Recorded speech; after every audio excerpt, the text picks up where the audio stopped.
The Neverhood Chronicles. Preamble. I am Quarter. Read my words and be my friend. Father commands me to record the truth of history so that readers will learn from those who went before. Therefore, I give each of my 7 sons one of these self-engraving, history-recording clay walls. This wall automatically records the activity in this world and in any other world containing one of the other walls. Behold, anyone who tampers with the records on these walls will be considered an enemy. I will not like you much either. This wall is given by Father. It will teach you to acquire wisdom, integrity, and skills for problem solving. In each of our lives, we must make decisions. When these times come, be ready to make the right choices. Continue in what we know is true, and though truth is often hard to see, these walls may hold the only truths you will know. Father is a kind being whom no one has ever seen. Father is beyond our comprehension. All folks know is that he was here before there ever was a here. He is happy and enjoys existing. He is said to be great and powerful, and as far as anyone knows,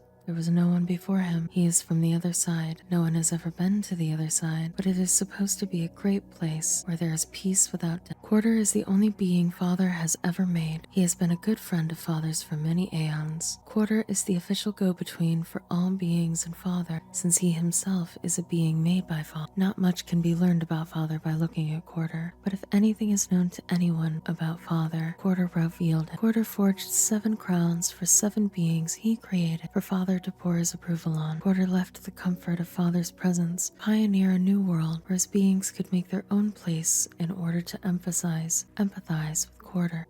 Quarter made Ogdala as a kind of test subject.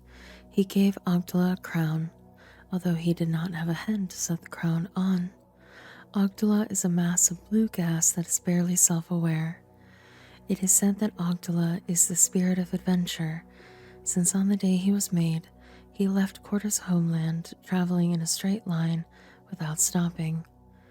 He was picked up many particles from space, which have made a happy home for themselves on Ogdala's back.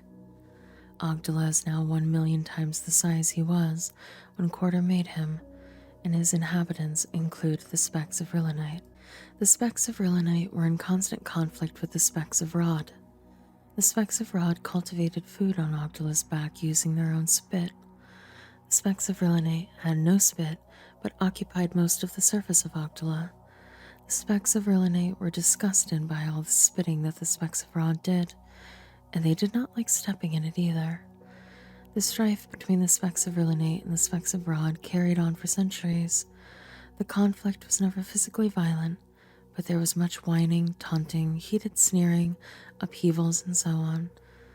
This period is known as the Ubla Cinctor Hact, or the 3 millennia of conflict, although it was really more like 2.5.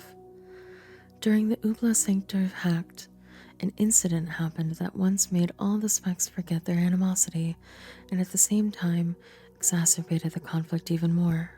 In the 8th month, on the 27th day, during the 11th year of the 1st century of the 2nd millennium of the Ubla Cinctor Hact, the specks of Rillanite woke up to find a strange being of gigantic size asleep in Scrunchy Park.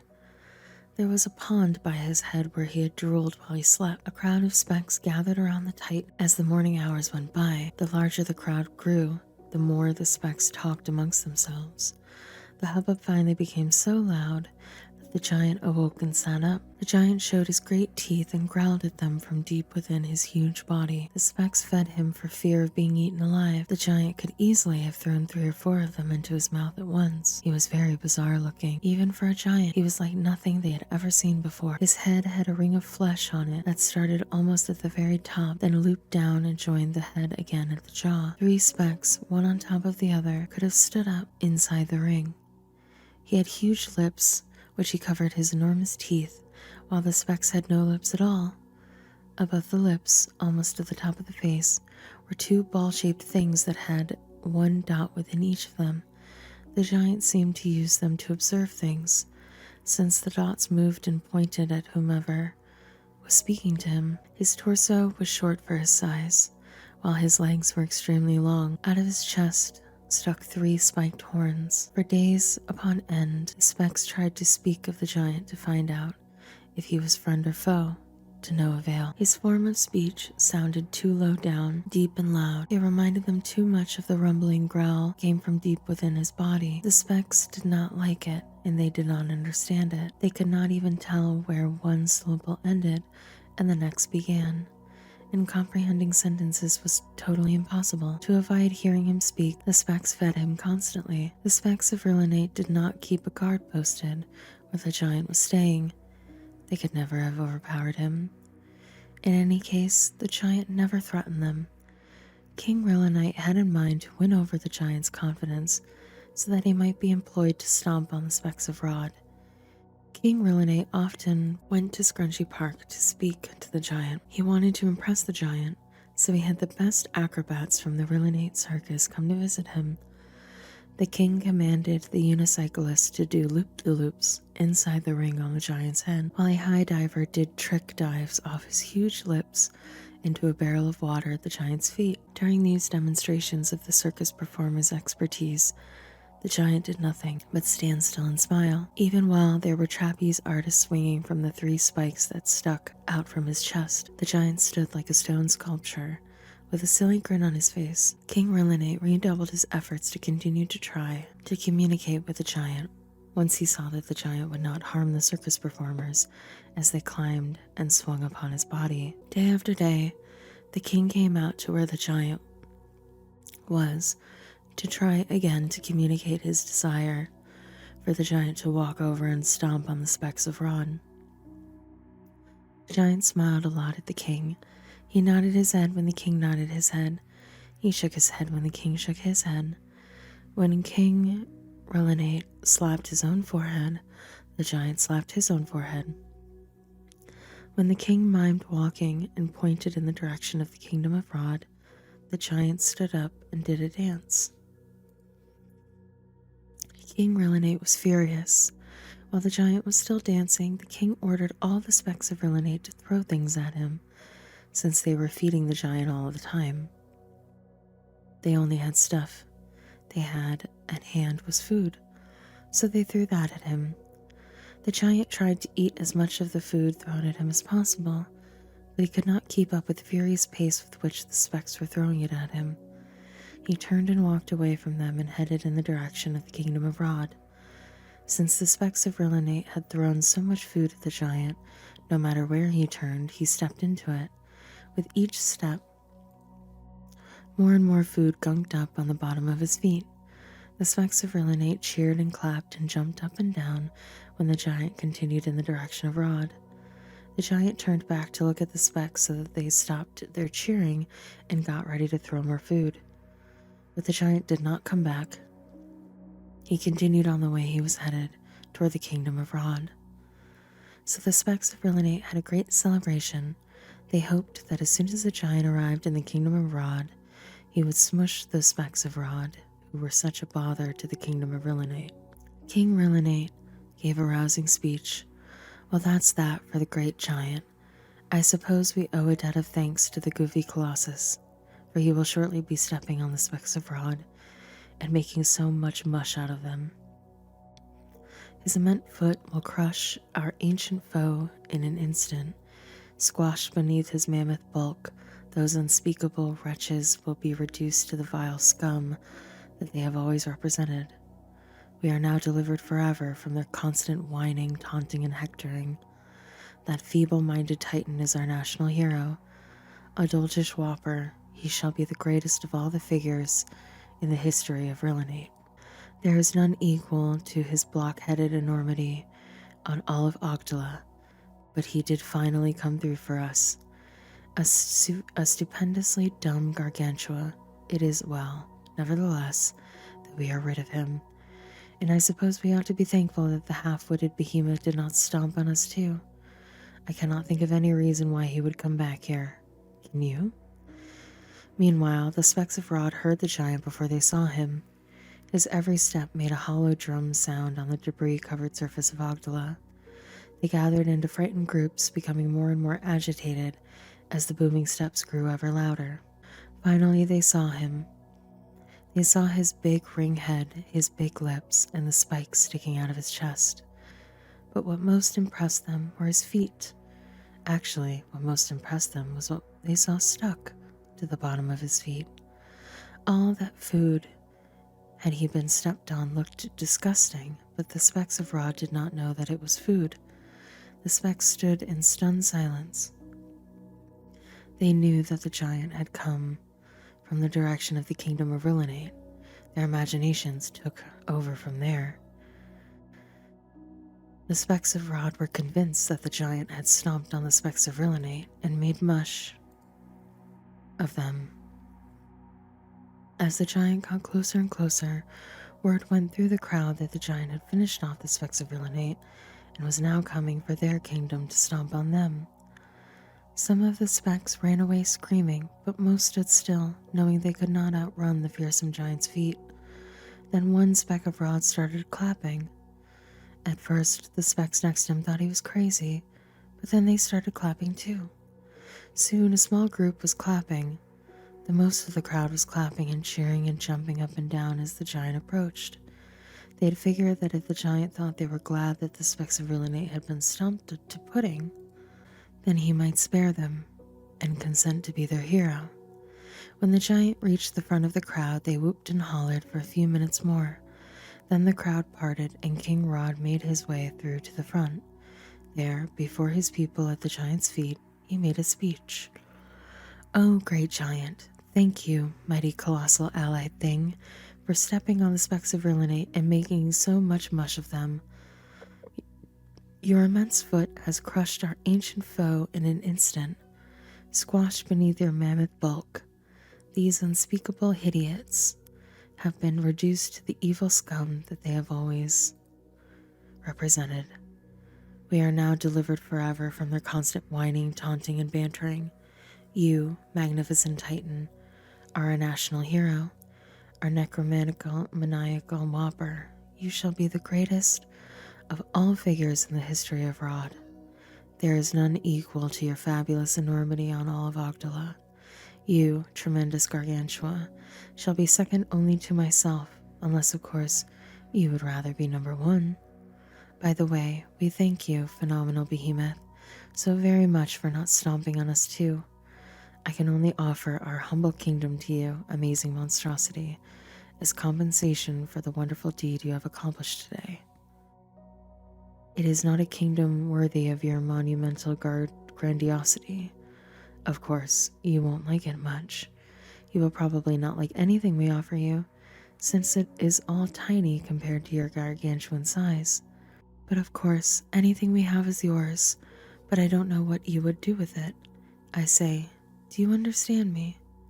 The giant smiled at the specks of Rod, who smiled back until he spoke to them. To the specks, his voice sounded slow and deep and slurred. They looked at each other and shrugged their shoulders. The specks of Rod decided to go back to what they were each doing before the giant arrived. As they left, they kept looking over their shoulders to make sure the giant was not lifting one of his big feet to stomp on them. He did not move from where he stood and maintained his smile until they were out of sight.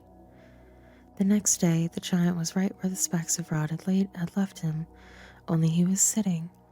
So the specks went about their daily chores, and occasionally they would look over their shoulders at the giant just to make sure he had not stood up. This did not change for several days. Finally, the giant got up and started following some specks around. He seemed to be watching them as they went about their everyday tasks. He still smiled as he watched them, but not as much. Day after day, month after month, season after season, he watched them tending their fields from planting to harvest. At harvest time, many specks noticed how much thinner the giant looked and how little he smiled as compared to when he had first arrived in the kingdom of Rod. As they talked about it, they realized no one had seen him eat while he had been there. Some of the specks got together and brought food to the giant. When he saw that they had brought some food to him, the giant looked horrified. He got up and ran off far away from the kingdoms of Rod and Rillinate. There's no official record of when the giant was seen last or who saw him, but a few specks from both kingdoms insist that they saw the giant ascending into the heavens early one morning a few years after he ran away from the kingdom of Rod. About the time that the giant ran off, spies from the kingdom of Rillinate came to the kingdom of Rod and saw that the specks of Rod were not obliterated.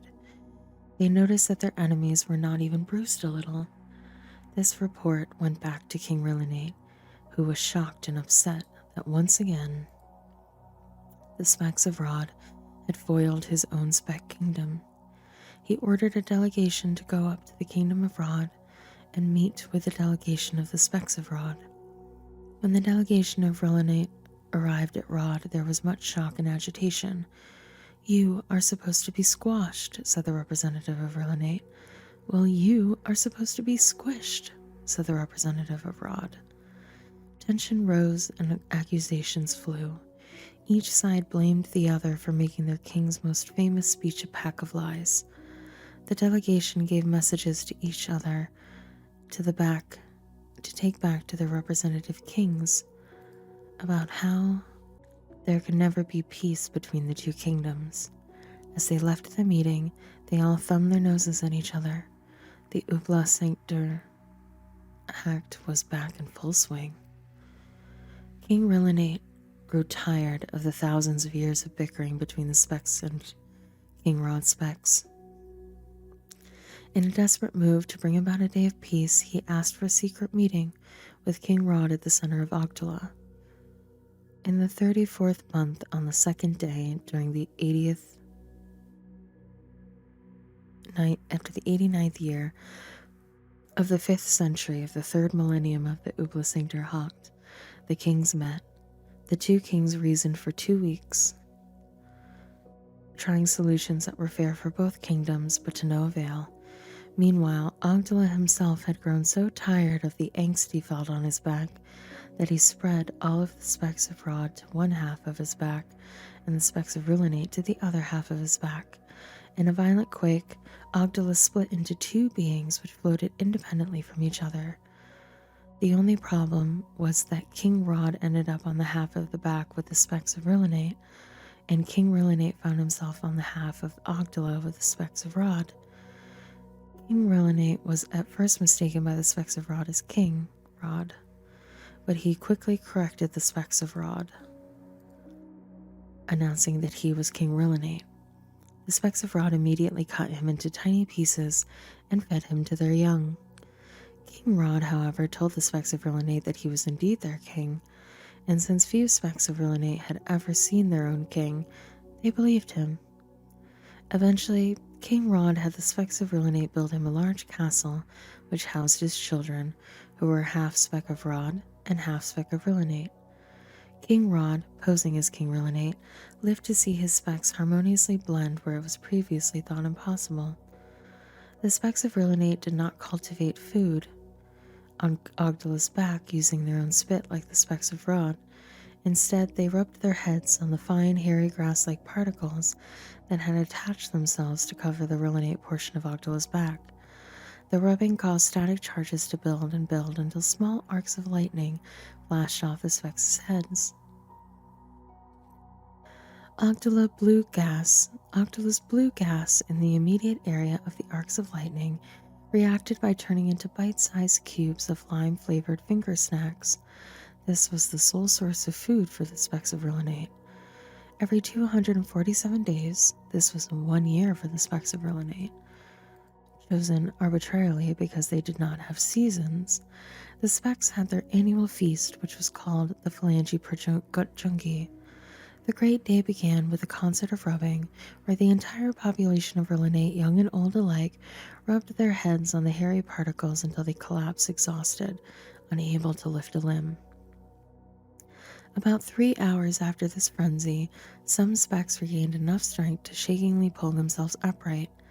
Then the male specks began the harvest of cubes, while the female specks prepared gastronomic delights such as cube fondue, cube salad, cube roast, cube soup, cube and cube on a stick for the kids, cube paste, cube fillet, cube pie, cube relish, cube stuffing, blackened cube, cube kebabs, cube sherbet, deep fat fried cube, cube cake, deep fat fried cube cake, barbecued cube, cube chowder, glazed cube, cube pandowdy, broiled cube, blackened cube, cube thermidor, cube on the rocks for the adults, steamed cube, smoked cube, and of course, Susan's cube bubble loaf. While the delicious smells of the cube cookery were filling the air, those who were not busy found time to participate in fun phalange perjongi games like come over here, hey, you just bumped my phone's elbow, are you just going to stand there, and this is my bucket. The day culminated with the phalange perjongi dance, which they performed lying on their backs with their feet as high in the air as they could possibly get them. First prize going to the dancers with the feet highest up. King Rod, who the specs of King Rillinate thought was King Rillinate, used the occasion of phalange perjongi to campaign for re-election. Since 12 days after the picnic was polling day, the specs voted every year, but they only had two choices, King Rod green ballot or King Rod purple ballot. Either way, King Rod got re-elected. Phalange perjongi was the specs of Rillinate's forgotten Day of Atonement. They knew that in their past there was a definite day set aside as a Day of Atonement, but it was forgotten before King Rod ever took over the position of King Rillinate. At least they knew there once was a Day of Atonement, but the specs could not remember what they needed to atone for. After King Rod took the throne, a spec named Hephamet, during the demolition of a shoe foundry, found a vague historical reference to a Day of Atonement called the Phalange perjongi.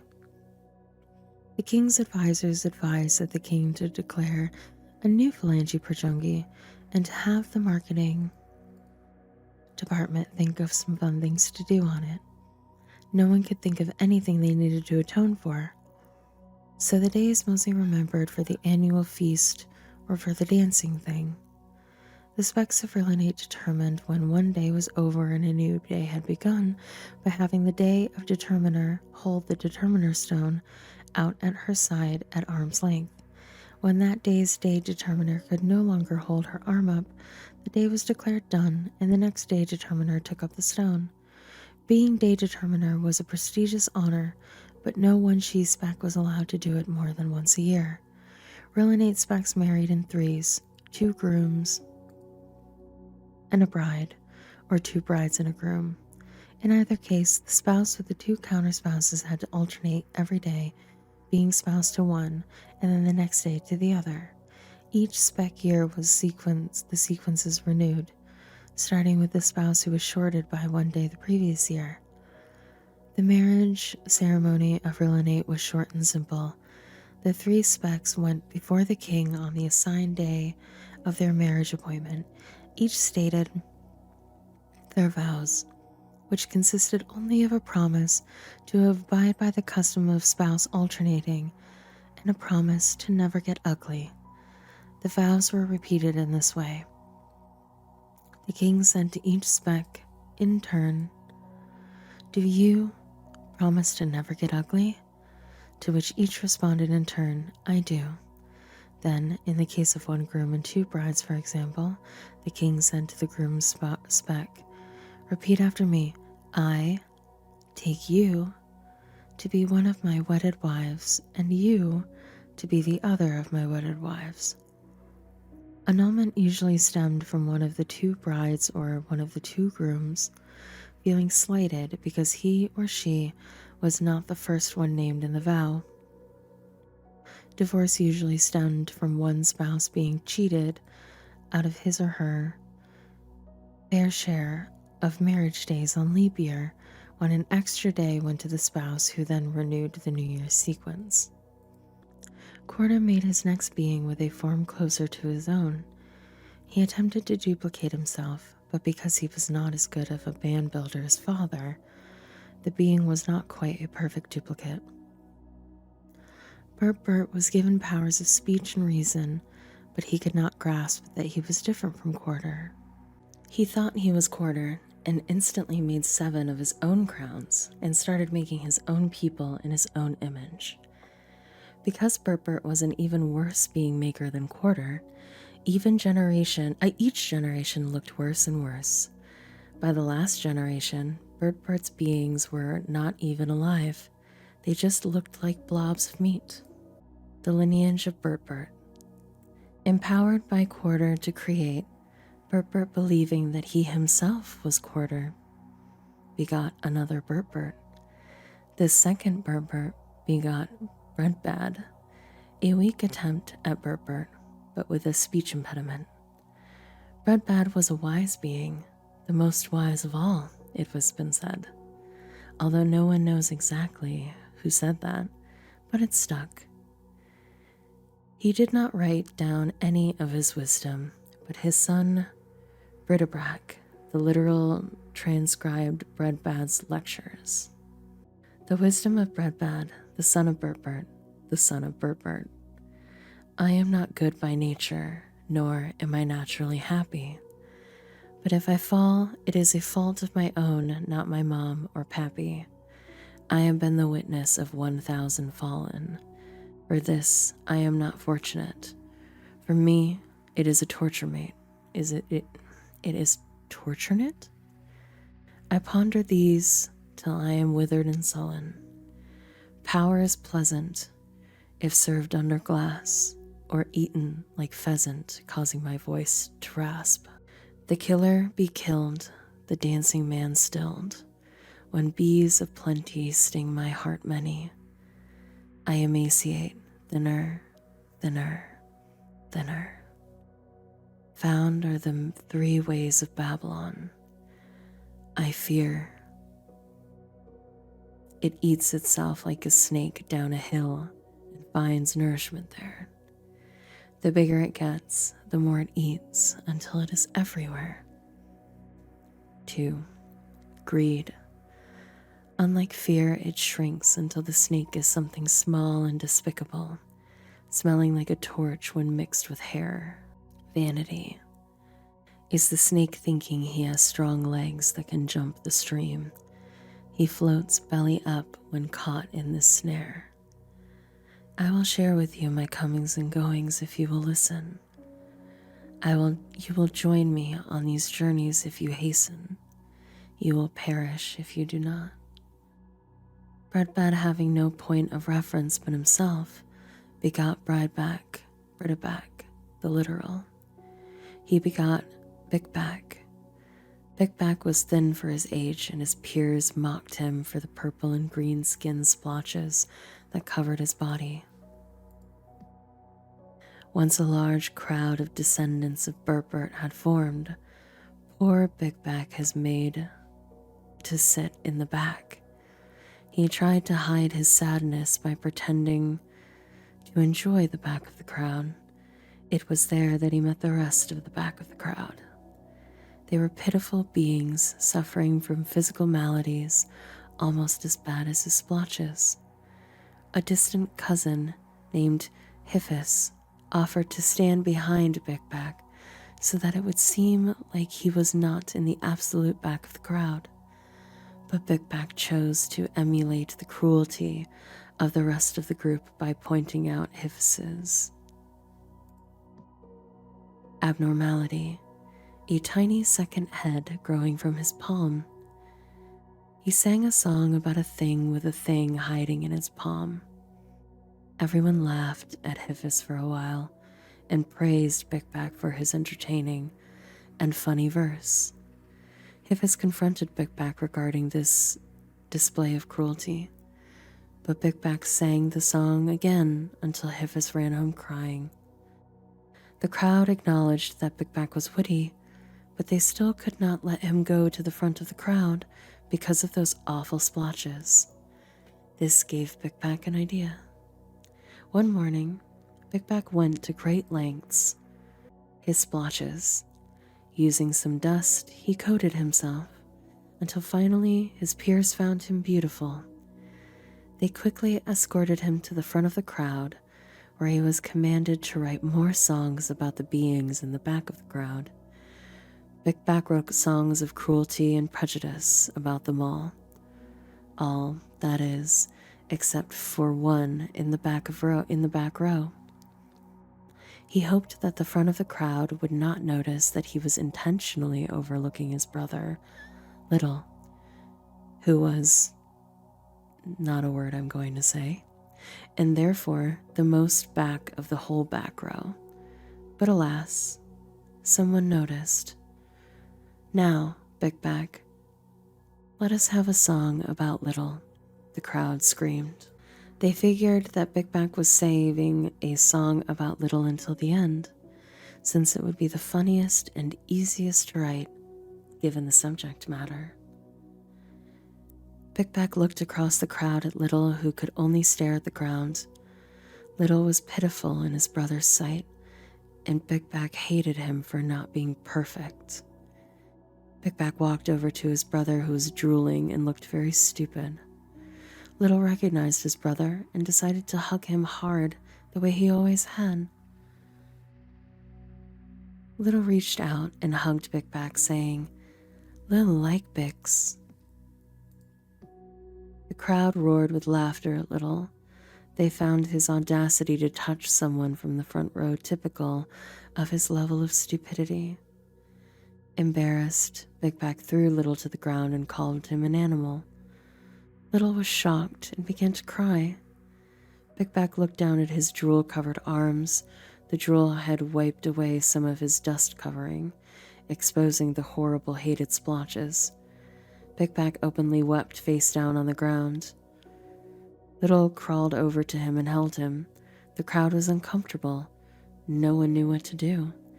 Just then, Big Back wiped his eyes and announced, "I have a song about the pitiful members of the back of the crowd." Those in the back of the crowd figured that this would be the most degrading song yet. The front of the crowd cheered. Little drooled.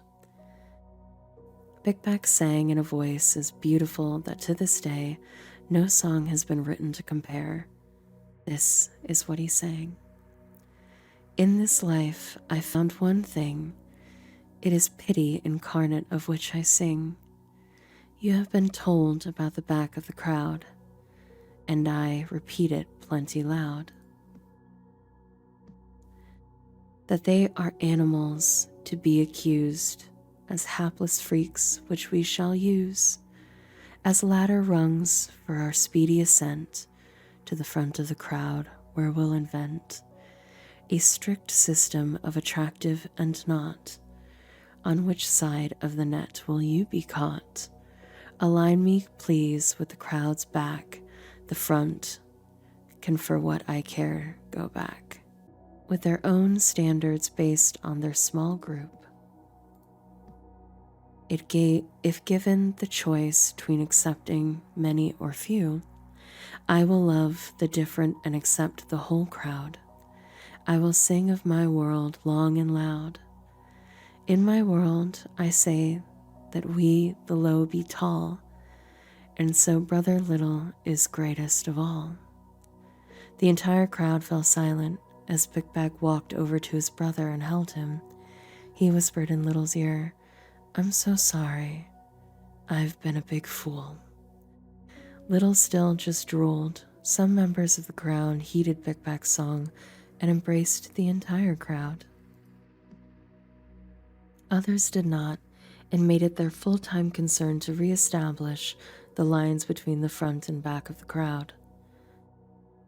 Big Back lived a happy life. He wed Phyllis, a demure little lady, also from the back of the crowd. He begot Macmuck, which means low is high.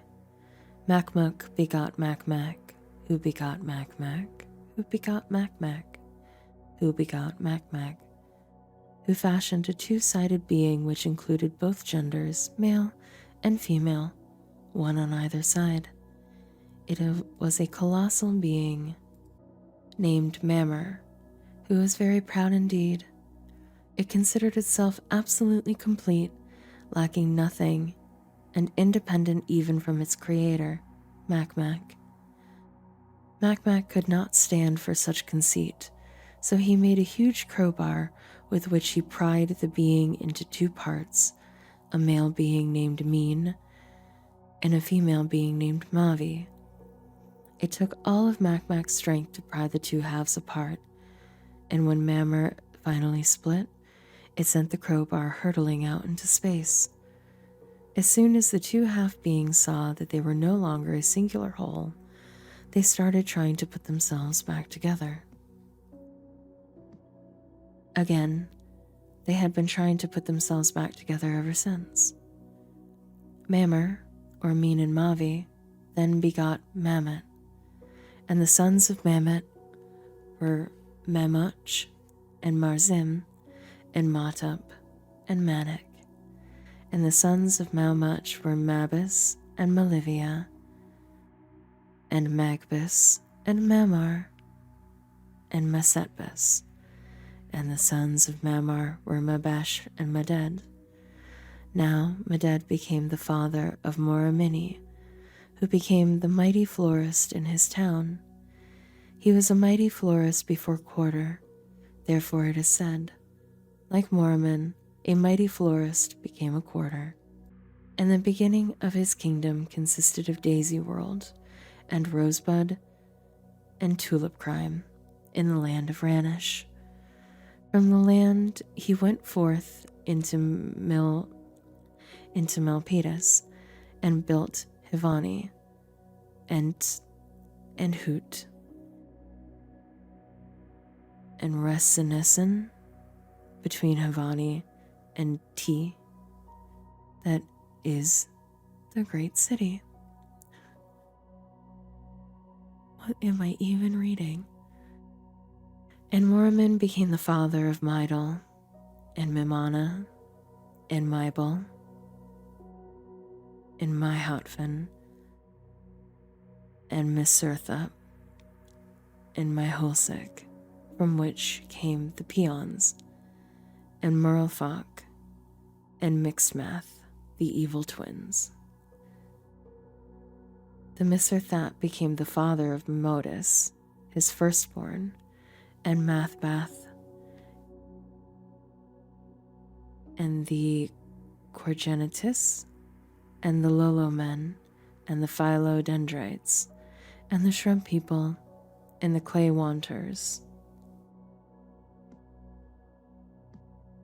and the Neo-Renaissancians, and the Briv, and the Manakite. And afterward the families of the Manakite were spread abroad, and the territory of the Manakite extended from Nodus as you go toward Modoc, Delano, and Truckee, and Chester, and Alturus, as far as Lake Almanor.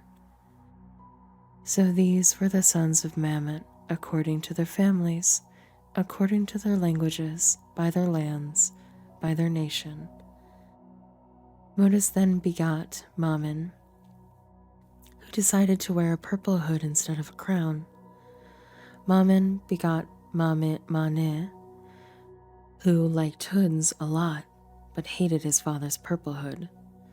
So in rebellion, he went back to the crown-wearing tradition of previous generations. This gesture pleased Quarter, so much that Mane was simply caught up into the presence of Quarter to live forever in peace with Father, but not before he was able to create a poor likeness of himself, Maini, who begot Waini, who begot Fwagi, the founder of the famous Fwa-A nation, who begot Fapat, who begot Fat-P, who begot Fe, who liked to sing loving songs for her sons. He sang by expelling air from between 5 flaps of flesh on his back. Fe sang this way, as a sincere gesture of love for his many sons, but the perpetual honking and flapping of his songs echoed up to the ears of Quarter, who after many years of tolerance could finally take it no more. Quarter smote Fe with a bolt of energy so intense that nobody ever found a trace of his body. Fe was destroyed in the prime of his life, but not before he was able to create 13 sons. Fe's 13 sons were Clo, Cluff, Clow, Klimt, Cleft, Clock, Clink, and 5 sons, all of whom Fe named Clop and Ham Wenwitz, because he could not think of another name, until the birth of his last son, Clee. In the Foix legends are the stories of Fe and his 13 sons. Fe's favorite son was named Clee, meaning, give me more like this one. Fe often had his sons watch the Foix cattle herd in an attempt to teach them the value of hard work and the responsibility of caring for the herd. Foix cattle had 3 genders: female, he-male. Sorry. This one's really funny. I have to try to get through this line without laughing.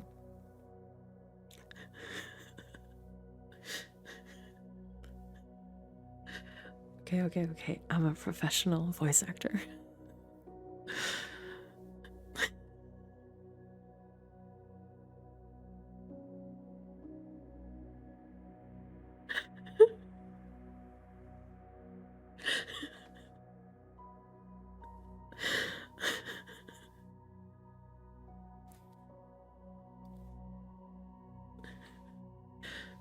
Okay.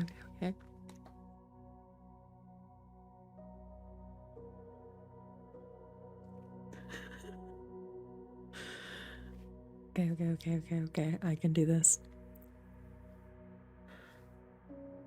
Foix cattle had 3 genders: female, he-male, and 3-male. 3 males had the gender characteristics of all 3 genders. When the females were nursing, they exuded foie gherkins from their hide. Foie gherkins were the staple of the foie diet. Clee was the youngest of Fe's sons, yet he was also the most responsible, and he was the only one who listened when Fe spoke to his sons the legends. That P had told him of his father and quarter. The other sons spent most of their time listening to their father's songs, but avoided work, dreaming of ways to spend their inheritance as soon as their father died. On the other hand, Clee spent his time tending the family herd of Foix cattle with such care that many thought it was his own herd. It was the largest herd of Foix cattle in the nation of Foix, next to the Emperor's own herds, and Fe certainly appreciated Clee's care. Youngest of Fe's sons, and he was also the most responsible. Oh, I read this already.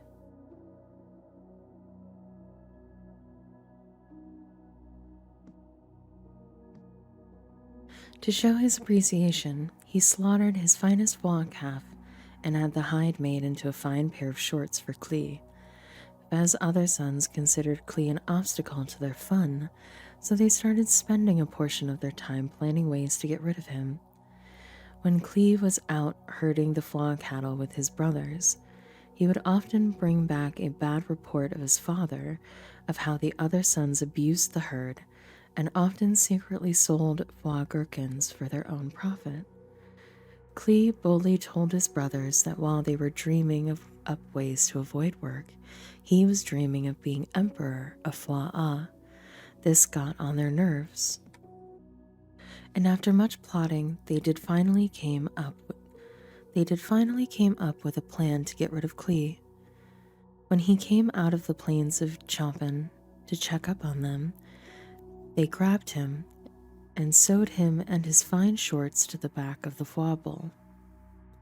The brothers then traded Clee and the foie bowl to some chop pops for some stewed pods. They took these back to Fe and explained that Clee had been trampled in a foie stampede and that the pods were all that was left of their brother. Fe mourned for 88 years the death of his favorite son, Clee. Meanwhile, the Chop and Pops, never noticing Clee sewn to the back of their new foie bowl, traded it to the Emperor's herdsmen for a pack of Gaza smokes. Now, an emperor likes a clean herd of foie cattle, so his herdmen scrubbed the foie cattle daily. While they were scrubbing, the new foie bowl that Klee was sewn to, they noticed him crying out and begging to be released. The herdsman released Klee to the custody of Portinchippa, the emperor's bodyguard. Portinchippa made Klee his butler, and Klee took on the responsibility much as he did with his father's herd of flock cattle. Portinchippa was not home much, what with all the responsibility of his own job. When he was home, he did not fail to notice Klee's meticulous care of the house and household matters. He actually did a better job than Portinchippa would have done himself. Portinchippa would have been jealous, but he enjoyed the spare time too much.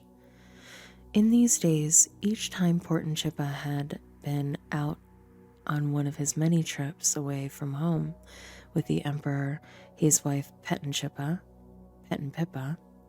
started making eyes at Klee the way she should only be making eyes at Portinchippa. Klee was no fool. He knew what Pettenpippa was up to, so he warned her with the warning his mother always used. He said, "If you don't stop making eyes like that, they're going to get stuck that way." Pettenpippa could not stand to be rejected, so she kept making eyes at Klee, and sure enough, her eyes got stuck. She lied to Portinchippa when he came home that night.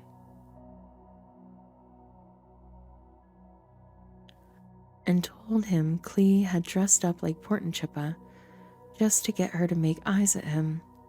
Portinchippa beat Klee to within a foot span of his life, then threw him into jail. But Quarter did not forget Klee. Klee, once again, proposed because of his faithful conduct. After the jailer beat Klee to within a half-foot span of his life, he put Klee in charge of all of the prisoners who were in the jail, so that whatever was done there, he was responsible for it. The jailer did not supervise anything under Klee's charge because whatever Klee did always prospered. Klee often told the other prisoners the stories of Father and Quarter that he had heard as a boy. Then it came about after these things that the emperor's nephew offended the emperor by besting him at liver juggling. The emperor was furious with his nephew, so he took away his status of emperor's nephew, gave it to some guy who happened to be walking by, and put his nephew in confinement in the jail, the same place where Klee was imprisoned.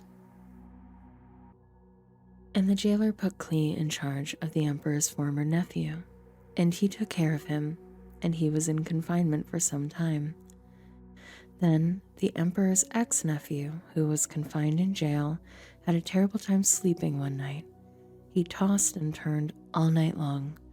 When Klee came to him in the morning and observed him, behold, he was downhearted. And he asked the former emperor's nephew who was with him in the confinement in jail, "Why is your face so sad today?" Then the former nephew said to him, "Are you blind? Just look at my hair. I've got bedhead, and there is no one to interpret it." He said this because in the kingdom of Fep, bedhead interpretations were used to foretell the future. Then Klee said to him, "Do not interpretations belong to Quarter? Let me study your bedhead, please." Then Klee said to him, "This is the interpretation of your bedhead. This afternoon, the emperor will restore you to the position of emperor's nephew and have you released from jail. Now, please do me a kindness by mentioning me to the emperor and get me out of this jail, for I was in fact kidnapped from the land of Fua'a, and even here I have done nothing that they should have put me into jail for." That afternoon, the emperor declared that his nephew who was in jail should be released and be restored to the position of emperor's nephew. When the emperor was asked what should be done with the guy to whom he, the emperor, had given the nephew status, the emperor said to throw him in jail instead. The emperor's nephew did not remember Klee. In fact, he forgot him. But Quarter did not forget Klee. Now it happened at the end of 2 full years that the emperor woke up one morning with bedhead, and his spirit was troubled, so he sent and called for all the interpreters, and the emperor had them study his bedhead, but there was no one who could interpret it for the emperor. Then the emperor's nephew spoke up, saying, "I would make mention today of my own offenses. The emperor was furious with me, and he had me in confinement in the jail, and I woke up one morning with bedhead. Now a Foie youth was with me there, a servant of the jailer, and he studied my bedhead, and he did interpret it for me. And it came about that just as he interpreted for me, so it happened. I was restored to my status as emperor's nephew." Then the emperor sent and called for Klee, and they hurriedly brought him out of the jail. And when he had shaved himself from head to toe, that is how one was presented to the emperor in those days, and changed his clothes, he came to the emperor. And the emperor said to Klee, "I presume that you can see I have bedhead, and no one here can interpret it. But I have heard it said about you that when you study a bedhead, you can interpret it." Klee then answered the emperor, saying, "It is not in me. Interpretations of bedhead belong to Quarter." The emperor said to Klee, "Behold, study my bedhead." Now Klee said to the emperor, "A terrible drought is coming. It is going to cause skyrocketing inflation and a shortage of foie gherkins and fep gherkins, throw the land into a panic, raise prices, and drop interest rates, but not before there is a huge surplus of fep gherkins. Now let the emperor look for a man discerning and wise, and set him over the land of fep. Let the emperor take action to appoint overseers in charge of the land, and let him exact a fifth of the fep gherkins of the land of fep in the time of surplus. Then let them gather all the fep gherkins of this surplus and store them up, and let them guard it, and let the surplus become as a reserve for the land during the drought, which will occur in the lands of Foie and fep, so that the land may not perish during skyrocketing inflation." The emperor said, "Wow, all that was in my bedhead?" Then he said to his servants, "Can you believe a man like this guy, Klee?" So the emperor said to Klee, "Since you've got all the answers, you shall be out over my house, and according to your command, all my people shall do homage. Only in the throne I will be greater than you. See, I have set you over all the land of Fep." Then the emperor took off his shorts. He had undershorts on underneath, for crying out loud, and put them on Klee. And he had him ride on his second vehicle, and the servants proclaimed before him, "Bow the knee." And he set him over all the land of Fep. Moreover, the emperor said to Klee, "Though I am the emperor, yet without your permission no one shall raise his hand or foot or left eyebrow in all of the land of Fep." And he gave him Gale, the daughter of a guy he beat in a game of wagon hurling the previous day. Thus, Klee became prime minister of the neighboring kingdom of Fep. After the period of surplus in Fep, Fez lands dried up, and the Fallards wandered away. Foie herds wandered away, and the shortage of foie gherkins threw the land of Foie into a panic, raising prices and dropping interest rates. The Fab boys Clo, Cluff, Clow, Klimt, Cleft, Clock, Clink, and 5 sons, of whom Fad named Clop and Homewinwits, because Fad could not think of another name until the birth of his last son, Klee, were forced to trek out of Fep and trade their prized chop and metal statues for Fep gherkins, dreading the odious Fep aftertaste. The Foie hate Fep gherkins. To them, they are dirty.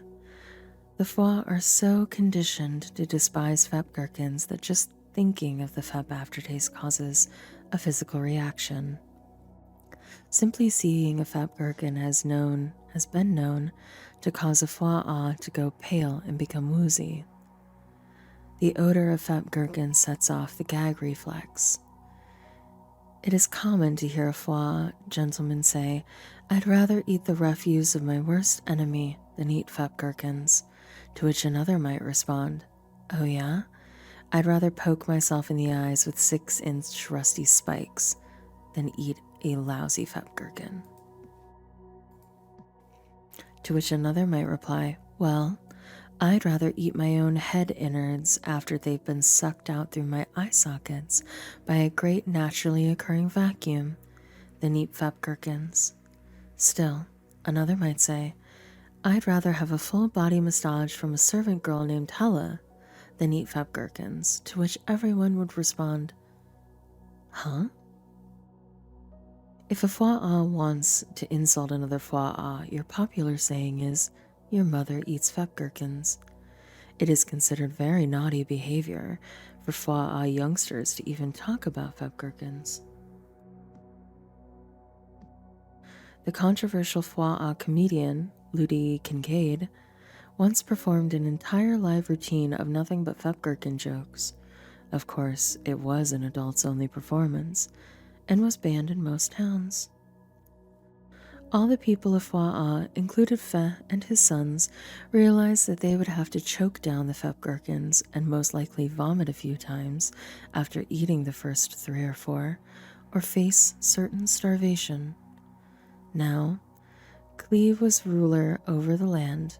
He was the one who sold to all of the people of the land, and Cleve's brothers came and bowed down to him with their faces to the ground. When Cleve saw his brothers, he recognized them, but he disguised himself to them and spoke to them with cotton in his cheeks. His brothers ordered 12.5 cases of fat gherkins. Then Cleve gave orders to fill the cases with shorts of great value, and thus it was done for them. So the brothers loaded their foie oxen with 12.5 cases and departed from there. At the border, Cleve had his police stop his brothers. The head policeman said, "May I see your receipt, please?" Clow, the eldest, handed over the receipt to the officer. "Says here you bought 12.5 cases of fat gherkins. Mind if we take a look inside these here cases?" Clow agreed to let the police search the cases. When these were opened, the police of course found the priceless shorts. The brothers were stunned, to say the least. Their hearts sank, and they turned trembling to one another, saying, "What's up with that?" So the police escorted the sons of Fe back to Cleve's house. The brothers thought they were done for. But when Cleve saw them, he invited them in and fed them delicious snacks, prepared with fat gherkins, of course. After having thrown up at least twice each, Cleve and their cases of fat gherkins filled with the finest fat shoelaces, such as only the emperor's family would wear. After dinner, Cleve released his brothers, who still did not recognize him, to go on their way home. At the border, Cleve had his police stop his brothers. "I have read this already." He tricked them a second time. "I understand." When these were opened, the police of course found the precious shoelaces. The brothers were stunned, to say the least. Their hearts sank, and they turned trembling to one another, saying, "What is up with that?" So the police escorted the sons of Fe back to Cleve's house. The brothers thought they were done for, but when Cleve saw them, he invited them in and had them join him in the pool. While they were in the sauna, after swimming, he had their cases of fat gherkins filled with priceless gauges. After they had all dried off, Cleve released his brothers, who still did not recognize him, to go on their way home. At the border, Cleve had his police stop his brothers. The head policeman said, "May I see your receipt, please?" Chloe, the eldest, handed over the receipt to the officers. "Says here you bought 12.5 cases of fat gherkins. Mind if we take a look inside of these here cases? Chloe agreed to let the police search the cases. When these were opened, the police, of course, found the precious gauges. The brothers were stunned, to say the least. Their hearts sank, and they turned trembling to one another, saying, "What is up with that?" So the police escorted the sons of Fe back to Clee's house. The brothers thought they were done for, but when Clee saw them, he had them come in and watch a play performed in mime in his private home theater. Then he had them spend the night. While they were sleeping, he had their cases of Fab Gherkins filled with huminolinterfetch, which is a lot like a food. In the morning, after breakfast, Clee released his brothers, who still did not recognize him, to go on their way home. But Chloe, the smartest brother, said, "Before we go, I'd like to look in these cases of Fab Gherkins." When he opened one up, of course, he found the huminolinterfetch. He exclaimed, "What is up with that?" Clee knew he had to let his brothers in on his little deception. Clee said, "I'm Clee," and the brothers responded, "Who?" Then Clee took the cotton balls out of his cheeks and told them the whole story. He said, "It goes like this. When I came out of the plains of Choppin to check up on you, you grabbed me and sewed me and my fine shorts to the back of a foie bowl. Then you traded me in the foie bowl to some Chopin pops for some stewed pods." Clee's brothers went back to Foie and returned to their fep with their father, Fe, who lived there for only a few years until Quarter eventually smote him with a bolt of energy. In all, the Fe family lived in Fep for 410 years. Clee, having become ruler of all the land of Fep, was compelled by his people to change his name to Feni, which means most of which still do not agree. Feni begot Feni, who begot Wani, who begot Acker, who looked nothing like his father, Wani, but nonetheless managed to create Ep. Like many generations before him, Acker sang of Ep every night over his crib, using the flaps of his back in the tradition of Fe. Acker showed all of the love a good parent should show his offspring. He often stared into Ep's face for hours until his eyes grew dry and tired. Ep was full of kindness and generosity, taught by Acker and likely nurtured by his grandfather, Wani. One day, while Ep and his grandfather were on a long trip to the boneyard, Wani grew ill. Wani asked Ep to stay with him until he returned home to father, for he was afraid. Ep daubed Wani's brow with a cool cloth given to him by Acker. Quarter opened the sky and let Wani enter. This was the first time Ep had seen Quarter, who was far more marvelous than the legends told. Ep grew to be a strong and handsome being, much closer in likeness to Bert than any generation before him. Ep became a mighty leader of other beings who saw that he was in favor with Quarter.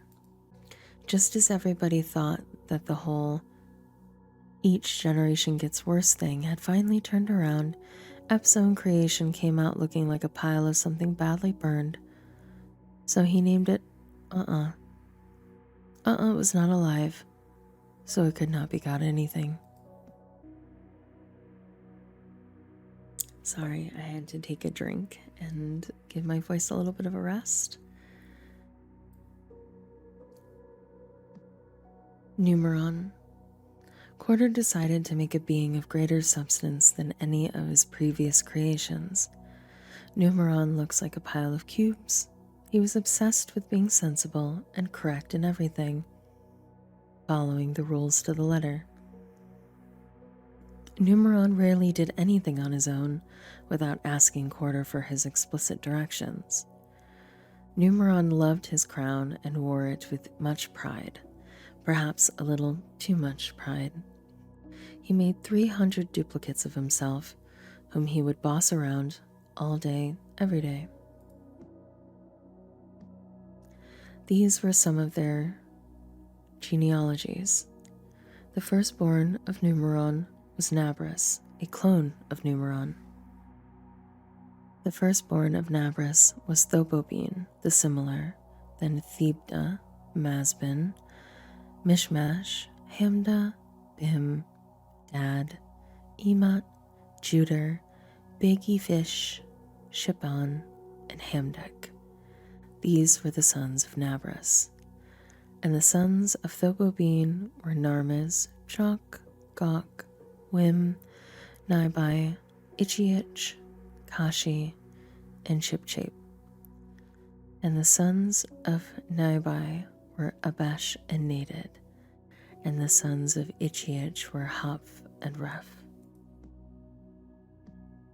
These, hold on, wrong one. Nekenkrog, Adaba, Ingerkrog, and Ha.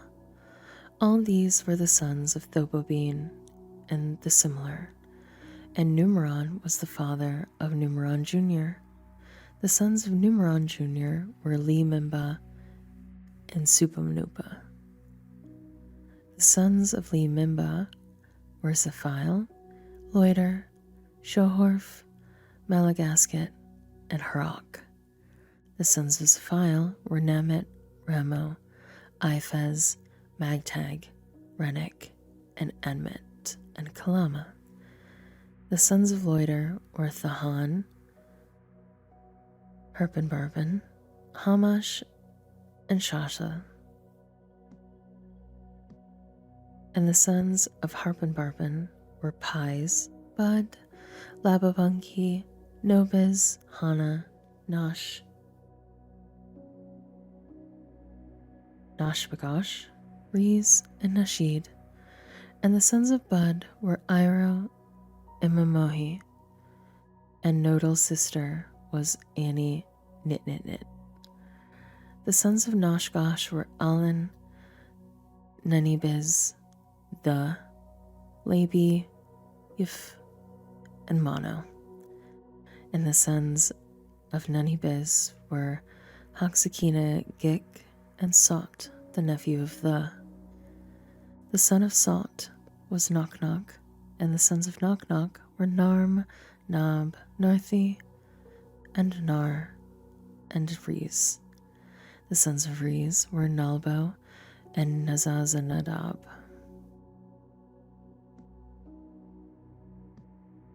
The sons of Nalbo were Za and Narakatang Baluf. Now these are the kings who reigned in the lands of Heka before any king of the sons of Nemeron Jr. reigned. Aleb was the son of Royandale, and the name of his city was Havtu. When Aleb died, Batburno and the sons of Inya of Harzob became king in this place. When Barburno died, Meshush of the land of the Namatites became king in his place. When Meshush died, Dada, the son of Deb, who defeated Nidium in the field of Bam, became king in his place, and the name of his city was Thame.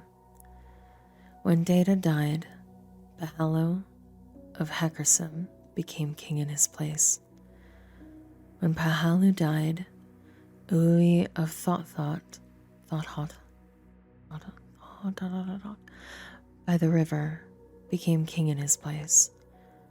When Ui died, Nanahal, the son of Rabcha, by the sea became king in his place. When Nahabal died, Dada became king in his place, and the name of his city was Ayub, and his wife's name was Dimethicon, the daughter of Padamate and the daughter of Obenzon. Then Dada died. Abras would eventually displace Quarter, so Nabras believed that Numeron was paying no attention, destroyed Abras by breaking off all of the many antlers that covered Abras's back and neck. This heinous act did, in fact, escape Numeron's notice, but Quarter himself was watching, and he smote Nabras with permanent blindness. I might have, and that's okay. Now the sons of Narcolan, the son of Numeron, were Limher, Ma, and Ibelek, and Ma became the father of Badanima, and Badanima became the father of Nishan, leader of the sons of Narcolani. Nishan became the father of Amalis, Amalis became the father of Zuab, Zuab became the father of Debo, and Debo became the father of Esse, and Esse became the father of Baal, his firstborn, then Badanima the second, Amish the third, Lenathan the fourth, Iadar the fifth, Meso the sixth, Hank the seventh, and their sisters were Huaraz and Liagiba. The three sons of the Huaraz were Ashba, Box, and Lahaza, and Liagiba bore Muddy Bingpudi, and the father of Muddy Bingpudi was Jethro the Nabarasite. And Muddy Bingpudi became the father of Banana Grunt, and Banana Grunt became the father of Nosushak, leader of the sons of Notice. Nasushak became the father of Amwat, and Amwat became the father of Goatflem. Goatflem became the father of Denterupture, and Denterupture became the father of Cupt, and Cupt became the father of Vakku, his firstborn, then Huikun the second, Tanana the third, Bisvik the fourth, Inada the fifth, Nintendo the sixth, Nagoink the seventh, and their sisters were Beach Noodle and Grahamlet, and the three sons of Beach Noodle and Korpup, Bongo and Quatit. And Garhamis bore Ozma, and the father of Ozma was Athal, the obscure prince. Now the sons of Numero Benti, the son of Numeron, were Lantho and High Harry Hapsakomli. The son of Liantho was That, and the son of That was Ath. And Ath became the father of Oprah, and Harry became the father of Mish Kapish, for they were craftsmen, and Mish Kapish became the father of Nadarazabum.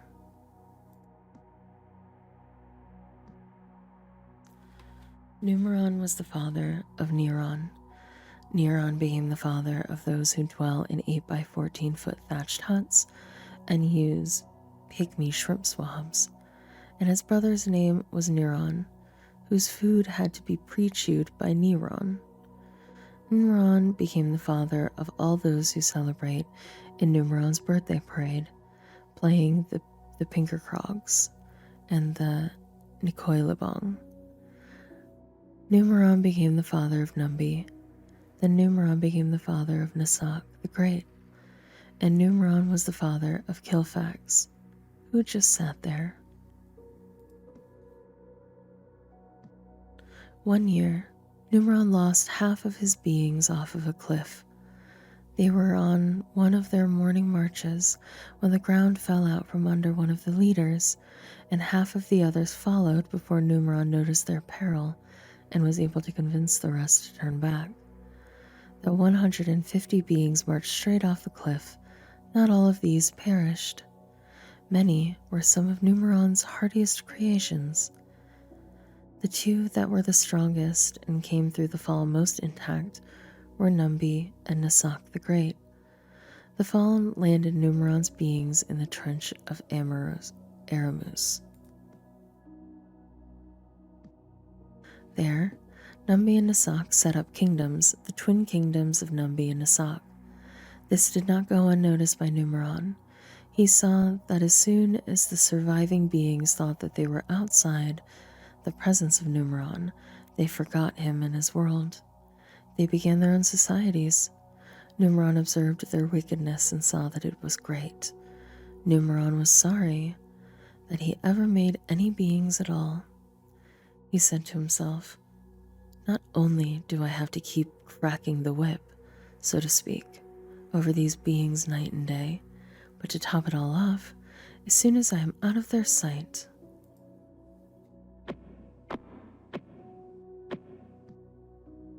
they forget me. At least I still have 150 to keep under my thumb, and believe me, I will. The rest of these I can destroy. I'll cause a catastrophic explosion throughout the trench. That'll show them." But Numeron saw that Numbi was a blameless creature. Numbi was a righteous king, in fact. He was the only being in the trench of Aramus that remembered Numeron. They called the trench of Aramus because of the swift trees that grew there. The actual name of the trench was Great Canyon of the Ruins of the Desolation No. 5. He tried and tried for 12.5 years to remind the subjects in his modest little kingdom about the past, but since Numeron would not take the time to make himself known, they would not remember him. His subjects thought Numbi was a fine king, but they would not heed his warning that their creator would not tolerate their corruption forever. Nasak the Great, on the other hand, did not think Numbi was a fine king. He considered Numbi and his preaching about Numeron a nuisance. Nasak's kingdom grew every day, filling more and more of the trench. The southern sector extended from wilderness of Xenoplox along the side of Emisimperat. Then the south side was from the edge of the Hapalanche, and the border went westward and went into the fountain of the waters of Neoplum. And the border went down to the edge of the hill, which is in the valley of Bonablanc, which is in the valley of Bupuhamjoy, northward, and it went down to the valley of Daikiunuang at the slope of the Unja Wupung, southward, and went down to Bok, and it extended northward and went to Sabuda, and went to Suisinga, which is opposite the ascent of the Intanina, and it went down to the stone of Ru, to the son of Lu, and it continued to the side in front of the left-handed Fletchy northward, and went down to the left-handed Fletchy, and the border continued to the side of the Hogla Dogla, northward, and the border ended at the north bay of the Stinky Sea, at the south end of the Heliohagma. However, the Heliohagma was its border on the east side, and the southern border extended from the end of the Stinky Sea eastward. Then the border turned direction from the south to the ascent of the Akakak in Zeba, and continued to Xenoplox, and its termination was to the south of the Radish Barnmold, and it reached Huz, and it continued to Itzabiki, even onto the greater river that it called Mifumimsk, the uncrossable except in a couple of places where it gets slow and shallow, and onto the early risers clubhouse. And the border turned direction from Haywait to the brook of the Tige, and its termination was at the sea. As for the western border, it was the amazing colossal sea, that is, its coastline. This was the western border, and this was the north border, They drew the border line from the amazing colossal sea. No, I'm currently reading the Clay Bible. ASMR. These words are very hard. The amazing colossal sea to Mount Pafilter. They drew a line from Mount Pafilter to the Hodis Kelly.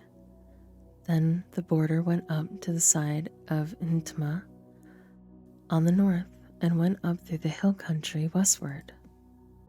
And it ended at the wilderness of Canbans. And from there, the border continued to Quelp, to the side of Quelp, that is, Rafleklal, southward, and the border went down to Antimuncho, near the hill which lies on the south of Lower Surgert, and the border extended from there, and turned round on the west side southward, from the hill which lies before Surgert southward, and it ended at Sourbeard, that is, Sournoble, a city of the sons of Mishkapish, and the termination of the border was at Blight Tensuk. This was the northern border. Now the eastern border reached the border of Edupated, southward, to the wilderness of Brainworm at the extreme south. Then it proceeded southward to the ascent of Quell from the continued to Brainworm, then went up by the south of Radish Barnmold, then went up by the south of Radish Barnmold and continued to Larry, and went up to the Rebaton Purchase and turned about to Clarkstill. And it continued to Stewlamps and proceeded to the brook of Fothering. Then the border went up to Burn Daggett and continued on the north of undoubtedly Moister, which is opposite the ascent of Surmupleet, which is on the south of the valley, and the border continued to the waters of Housenploop, and the border went up to the top of the mountain, which is before the valley of the Twisted Balm, which is the end of the valley of Gorntop towards the north. And from the top of the mountain, the border curved to the spring of the waters of Rankness. And the border turned about from Balixisix westward of Mount Dosiskai. They drew a line from Dosiskai to Shemp, and the border went down from Shemp to Reapley Engine on the east side of the and continued towards Philo, which means, I don't think I can put that much in my mouth. And the border went down and reached the slope on the east side of the Sea of Often Fallen Into, and the border went down to the Fibrillatin, and its termination was at the Stinky Sea. This was Nasak the Great's land according to the borders all around. His thriving cities were all decadent and vile, but that is what sells, that is what people want. Thus his kingdom grew, even taking in droves of defectors from the good kingdom of Numbi. Yet, still not content with his great wealth of power, riches, and influence, he coveted the dry, rocky land of the kingdom of Numbi. Nasak plotted a war of conquest against Numbi. Numeron saw all of this and knew that Numbi's number was coming up. So he paid a visit to Numbi to explain the catastrophic explosion. Numbi was alone when Numeron arrived. Numeron wanted to speak with Numbi and his wife Grace, so Numbi went searching for her. The basement was flooded. She was not there. She was in the attic, which in the kingdom of Numbi is called the Isithelo. So Numbi found her there, high and dry. They went together to the patio, where Numeron addressed them. Numbi, I am going to blow up this trench with all these vile beings in it, but I don't want to destroy you and Grace, so I want you to build a treehouse. where you can stay and remain safe during the explosion. This is Clay Noah. Numeron gave Numby a blueprint for the treehouse and described the exact location of the tree he wanted him to build it in. He also gave him specific details for the construction of the treehouse. You shall make the treehouse from wheat by wood. It shall be a split-level treehouse with an enclosed foyer, gabled roof with rough beam ceiling, bay windows in the living room and in the kitchen over the sink. All the measurements are here on the floor plan. As Numby and Grace worked on the treehouse, their neighbors, who formerly thought of Numby as a fine king, came out to mock the construction of the treehouse. Numeron had given Numby 7 days to complete the construction of the treehouse, and he was nearly finished. By then, Nasak the Great had completed his plans for conquest, and his armies were massed and marching toward the capital of Numby. Then King Numby and Grace entered the treehouse, as instructed by Numeron. Numeron detonated the catastrophic explosion, destroying all the beings but Numby and Grace in the twin kingdoms of Numby and Nasak the Great in the trench of Aramus. Now this great explosion had disrupted the deep panels of the world. A hot green substance belched forth from the cracks in the panels and filled the canyon. Numby and Grace watched as the hot green swirled around the foot of the tree. They were trapped. Now, wheat by wood is impossible to burn, so they were safe as long as they did not leave the treehouse. Many days passed as Numby and Grace grew hungry. One evening, they looked out beyond the tree and sang a song to Numeron regarding their hunger. Noom, noom, Numeron, send us food to Chumeron. Numeron heard their plea, and he sent a great bird to nest in the tree in which the treehouse was built.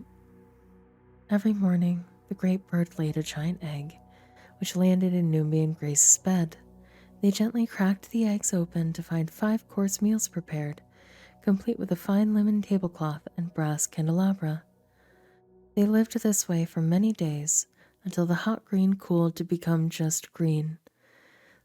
This new form of ground felt lovely to walk on. They lived happily for many ages. Grace died one beautiful day. Numby died 3 days later. Ottoborg. Quarter made a king named Ottoborg, designed to be happy and full of joy all day. Robots were a subject that Ottoborg had done a lot of research on, so it was only natural that he made 3 robots to help him make 7 little houses. The robots' names were Appy, Togor, and Bill. Appy was good at digging, Bill was good at building, and Togar was good at painting. That is why it is said today that if anyone is good painting, he is Togor. In a very careless way, Ottoborg made 7 boys to live in his new houses. The boys' names were Hypen, Nupin, Petri, Alfonso, Willie Trombone, Alo Al, Deradius, Hapsicum, whose nickname was Creaker, Hondo, and Ed.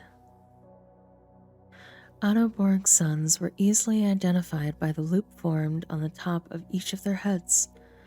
Sometimes when they walked along, they would hook their head hoops on branches and hang there for days. Petri was so tired of getting his head hooked onto things that he cut his own head off, which proved to be fatal. Ottoborg had forgotten to hold his world together with gravity, so one day his world fell apart in chunks and his 7 sons and 3 robots floated aimlessly across creation. Hypen's chunk of land got caught in the tail of the comet Pyrrhagorge, named Pyrrhagorge because it decreased in size during each orbit. The tail of Pyrrhagorge was full of seeds because the comet once passed through the atmosphere of the planet Burpee. Hypen cultivated his chunks so that he could grow flowers. He loved flowers and how happy and festive they can make a place. Often, he would make a wreath of some of the flowers to decorate the loop on his head. Since he was the only one of his brothers with a nose, it seemed especially fitting that this is where Hypen Nupin's chunk of land should be. He grew an extraordinary amount of flowers, but after a few years, it was not enough to satisfy his growing craving for flowers. His deepest burning desire was to be king of flowers, to have no rival in growing flowers. He actually did not know of anyone else who was growing flowers, but his unfettered imagination went wild, and he thought that there must be others who were cultivating and growing huge fields of flowers on the many planets and worlds he passed. Year after year, Hypen worked the soil of his chunk of land to try and get it to produce more and more flowers. He developed fertilizers and plant foods. He grew nothing but flowers, though there were plenty of other types of seeds he could have planted. If he did notice some other type of plant growing amongst his flowers, he violently ripped it from the ground, cursing it and tearing it to shreds, then throwing it onto his compost pile. It was so upsetting to him that he would have to lie down for a nap afterwards. But no matter how many flowers the land produced, it was never enough for Hypen. It almost seemed that the chunk of land was desperately trying to please its obsessed master, straining itself year in, year out to produce more flowers than it had the previous season. For many centuries, in fact, it did outperform itself. Each year, a dozen or so more flowers were produced, and Hypen would ask, "Is that all?" Then the yield began to decrease. The land was simply overworked, and it needed to rest.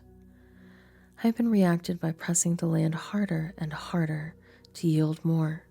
He was aggravated to no end.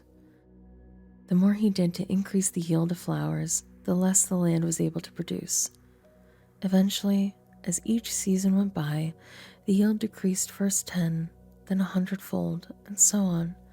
Most of the land lay barren, and still, if Hypen found anything other than a flower growing, he would pull it up by the roots and throw it onto the compost pile. As the land grew gray and sterile, Hypen wasted away also. The loop on the top of his head drooped like a deflated tire. His desire to make his chunk of land a happier place with flowers died. He spent his last days worrying and hovering over the last few flowers that struggled desperately to grow to maturity in the dust. He could not afford the time it took to weed the desolate fields, but only a few spindly vines grew here and there in the depleted soil anyway.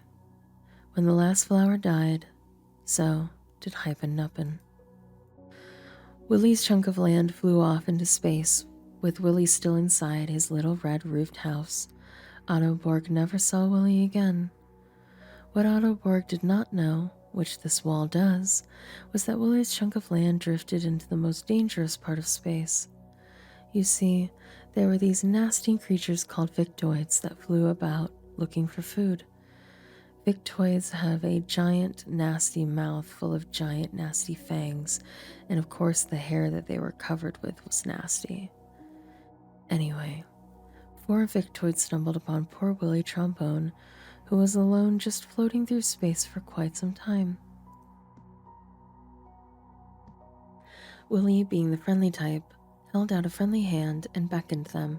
"Hey, hairy friends." And the Victoids screamed with glee when they saw Willie's yellow supple flesh. They figured that he was not a fool and that they would have to trick him before they could eat him. They were wrong, for Willie Trombone was a fool above all other fools, and all of the time that they spent trying to trick him only gave the drifting giant big robot Bill enough time to arrive. Bill reached out with his mighty 3 arms and grabbed the floating chunk of land and hoisted himself up. Bill grew horrified as they saw his creator's son about to be devoured by vicious Victoids. That evening, Willie Trombone dined on Victoids, saving their pelts to use as blankets on especially cold evenings. Willie and Bill became close friends and they enjoyed each other's company for a long time floating in space, until one day they saw something very far away, something like a being in distress. LOL kept a journal after Oderborg's world broke into chunks. Here is copied the only known surviving excerpt from the diary. My chunk of land has whooshed through a mysterious cloud of blue gas. The cloud is larger than some worlds that I have seen. I made a spur-of-the-moment decision to jump off the chunk and into the gas. There is such a clutter of junk on the outer surface of the blue gas that it is virtually solid, yet kind of springy. Wow, am I tired.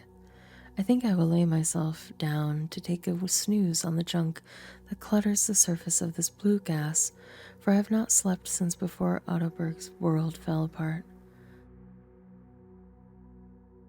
I do not know how long I was sleeping, but I woke up because I felt something tiny and creepy crawling on my knee. I reached down and swatted it with my hand. There was just a yellow spot of goop when I brought my hand up to see what kind of bug it was.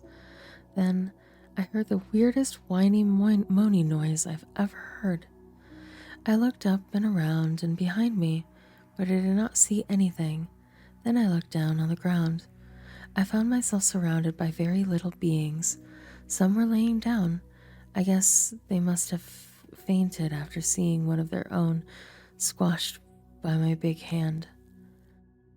They knew they were not bugs then because they were all staring at me, and because they were not all crawling all over me, or biting me, or injecting their eggs under my skin to incubate there and hatch later.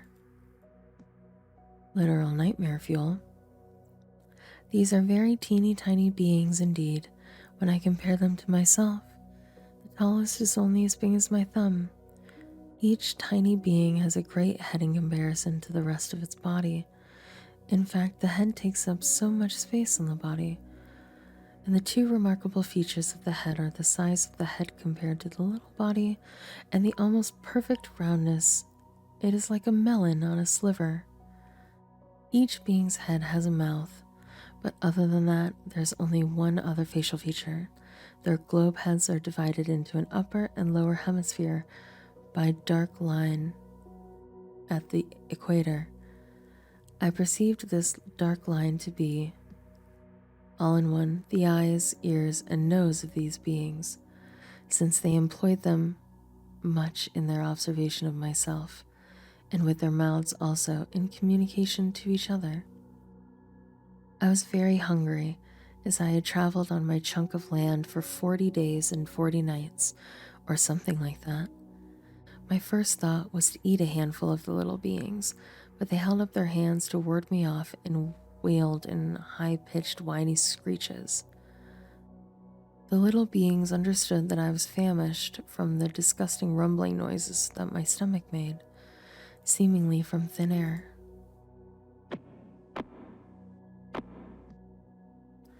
They produced tiny, delicate green crystals in great abundance. In my hand, they appeared as many granules of green sugar, except not gritty. Rather, these were gummy and had a flavor that made me think green thoughts. As fast as I could pop a handful of the green stuff into my mouth, the little beings would bring me more. They also brought me a cup, though to them it would be a tub of green liquid, which after I drank it, I perceived it to be wine made from the green gummy crystals. It had a very fine flavor, and it made me think rather mellow green thoughts, as much as the big heads, my name for them, speak to me I never comprehend a single word that they say, but I must help them drink their wine. One tiny being who does most of the talking seems to be in charge, since the others are always paying attention to him and they jump to action after he speaks. I suppose he is the father of these tiny beings. While he was speaking, he also did strange dances. He looked rather stupid, waving his arms about like that. After a few weeks of the father trying to talk to me, some others of these big heads dressed in tight, colorful clothing came to bother me. Some rode upon a wheelie thing, around and around inside the loop of my head. One had the nerve to bounce up and down on my lips. I should have just opened my mouth and swallowed him whole. The only thing I did not really mind was the three beings that did flips and somersaults on the three spikes that stick out of my chest. That was kind of fun. Days and days of the same thing now, eating green gummy crystals, drinking green wine, and watching the father guy, my name for him, flail about like he does and listening to his high-pitched whining. Usually, I just sit and smile at him, but when my cheeks get sore, I imitate whatever he is doing. If he nods, I nod. If he shakes his head, I shake mine. I will not write in this diary unless something weird or exciting happens. How long have I been here? It's very hard to keep track of time when nothing new happens. Once again, the father guy came out to bother me with his high-pitched whining, although it seemed more fevered this time. He kept pointing off away from where we sat. Then he stood up and stumbled about, almost pointing. He kept pointing off from where we sat. Then he stood up and stomped about, always pointing. It looked like a dance to me. As far as I knew, it was a dance, since I had never seen any of these little beings dance. So I stood up and danced. I tried to make the steps of my dance like the father guy's, but he was not at all pleased with my imitation. I was busy trying to perfect my dancing step, when I was suddenly hit from all sides by food. I assumed that it was my part in this strange dance to try and catch as much of it as I could in my mouth. I was doing pretty well, if I do say so myself. I suppose I have an advantage over the little beings, since my mouth is so much bigger than any of theirs. Perhaps this was why I was chosen for this special part of the dance. More of the big heads joined the crowd that was throwing the food at me, so that I finally could not keep up with the torrent of food. I do not mean to criticize, but many of the beings did not have very good aim. I was ducking and jumping, doing my best to get my face into place to catch the food, but a lot of it just splattered against my body. A lot more just landed on the ground, so that I stepped in a bunch of it as I moved around, and still more of the big head came out of where we all were, and they joined in the food throwing. I felt a little ridiculous since I could not possibly keep up the pace of the dance, and the little guys really showed no signs of letting up. By now, a big circle of the beings surrounded me, all of them whining and shrieking some chant, I suppose. I decided to step out of the circle and figured I would get another chance to get this dance right sometime later. But even after I stepped out of the circle, they continued to throw food at me. I did not even try to catch it. I really wanted to practice this dance and try to do better the next time. As I stepped farther away to get out of their throwing range, they finally stopped. They stopped their whining and shrieking chant too, and soon the big heads were cheering and clapping. I turned back to accept their applause. I think they appreciated that I tried so hard to catch all of the food, because as soon as I turned back, they started throwing more. I did not want to dance this food catching dance anymore. I turned my back to the big heads with big round heads and walked away as fast as I could. Before I knew it, I was walking up to another group of tiny beings. These beings remained silent as I approached, no whining or shrieking or moaning.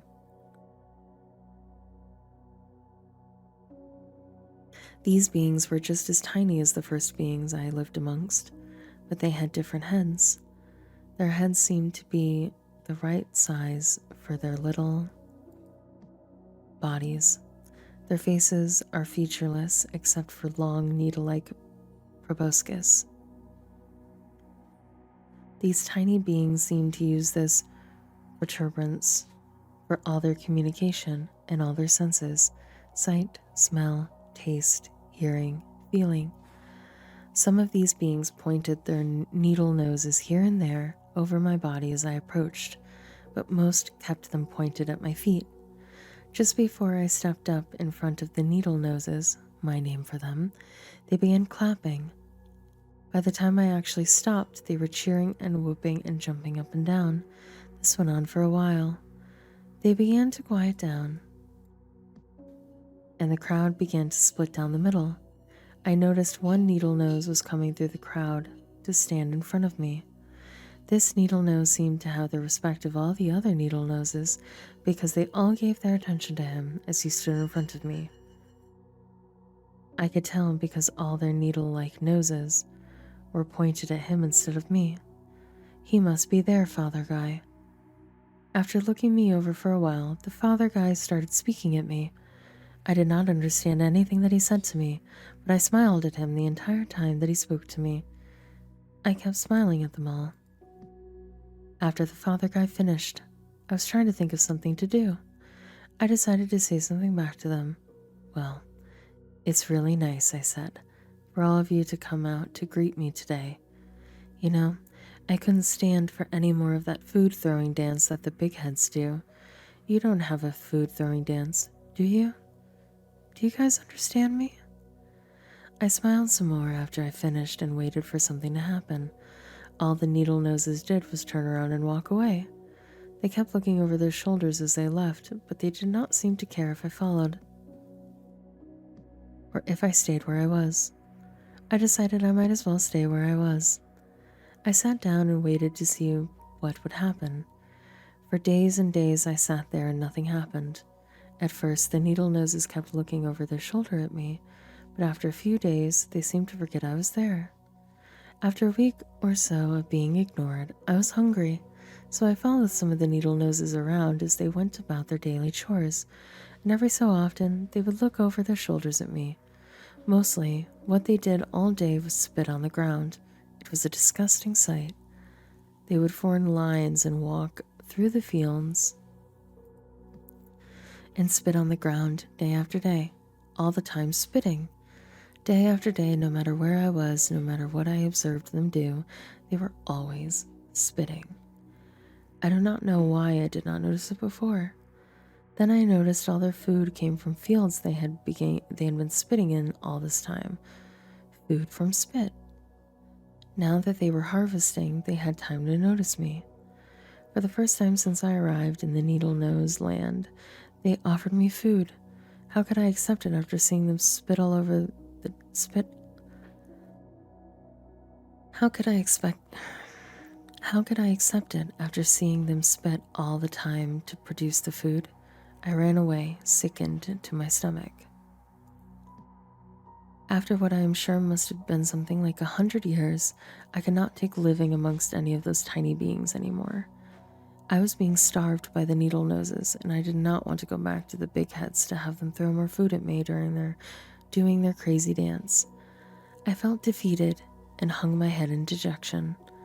Now, since I was standing on a cloud of blue gas, as the gas swirled and spun, I could often see through the gas, or at least deep into the center of it. Something fuzzy, as if in the distance on the other side of the cloud, caught my eye.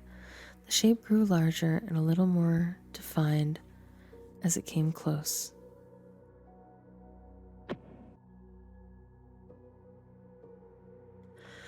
All at once, I clapped my hands and whooped for joy. I did not need a crystal clear view of the object to recognize it as the very chunk of land that had broken off of Ottoborg's world and brought me to this miserable place. At once, I realized what was happening. The chunk of land was caught in a circular orbit, and the blue gas must be going in a straight line that took it through the 2 points in the circle. I cried out, "For sure, I'm the luckiest of all of Autoborg's sons." Carefully, as it passed through the cloud of blue gas, I jumped off the springy surface of debris and onto my chunk of my father's world. I have not been on the chunk of land for about 3 minutes, long enough to make this latest entry into my journal. Gee, it's great to be back home again. I hope I never... Here, the excerpt of the diary ends abruptly. It is said that the chunk of land that Alo was on suddenly smashed into a dirt clod that collided with it head-on. Both the chunk and the clod were traveling at great speeds upon impact. Nothing was ever seen of Alo again. Creeker's chunk of land was the biggest, and it was full of lakes. There was actually more land covered by water than not. Creeker survived many centuries on the chunk, long enough to learn how to create and build giant replicas of spoons and butter knives, enormous buckets filled with oversized sesame seeds, and huge loaves of bread, among other things. Creeker used the soil of the dry land on his chunk as the material for his sculptures. Whenever he would get tired of looking at one of his colossal sculptures, he would just throw it into a lake. Each of the colossal sculptures displaced enormous amounts of water, covering up a little more dry land each time one was thrown into a lake. When he was not sculpting, Creeker would be out scrutinizing one of the previous sculptures. He was very critical of his work. He always concluded that the sculpture did not communicate the concept that was the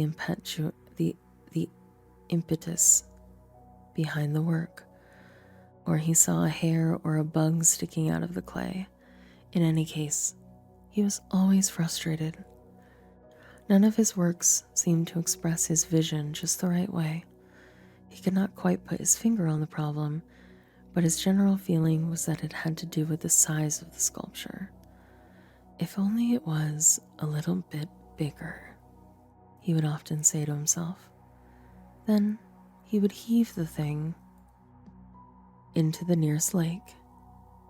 His mind was focused intently on making each new sculpture larger than the previous one, whether it be a giant replica of a red pod bulb or a mostly empty jar that had been sitting in the back of a valley for 8 weeks. Eventually, he spent very little time examining his finished works, but with an exclamation of disgust, he would throw the work into the nearest lake, which after a while seemed to be conveniently closer and closer. Just as soon as it was done, and immediately start on the next one. The replicas were by this time so large that he had to climb them to work on the upper parts. The largest sculpture Creeker ever completed was of a baby's arm holding an apple. It was such a titanic work that he had to use spikes and ropes to get up to it. When he finished, he had to rappel down the back of the arm. When he backed up to get a good look at it, but could not back up very far since he was on the beach, again, his disgust and frustration overcame him as he said, No, it's not it at all." Then Creeker rushed at the base of the sculpture to push it into the water. He barely budged it, but it was top-heavy since the apple at the top was enormous, so that his push was enough motion to cause the sculpture to fall over. Creeker turned to start on a new sculpture. He had in mind a great pair of tongs digging into a bucket of sand, and he never saw the tidal wave that fell upon him. Hondo's chunk of land ended up on the back of a giant animal that lived in a desert on an undocumented planet. Hondo seemed to like the animal enough, and he was so small that the animal did not detect his existence. There was not much that Hondo could tell about what the animal looked like. He was a colossal beast compared to Hondo. He took many survey journeys that went on for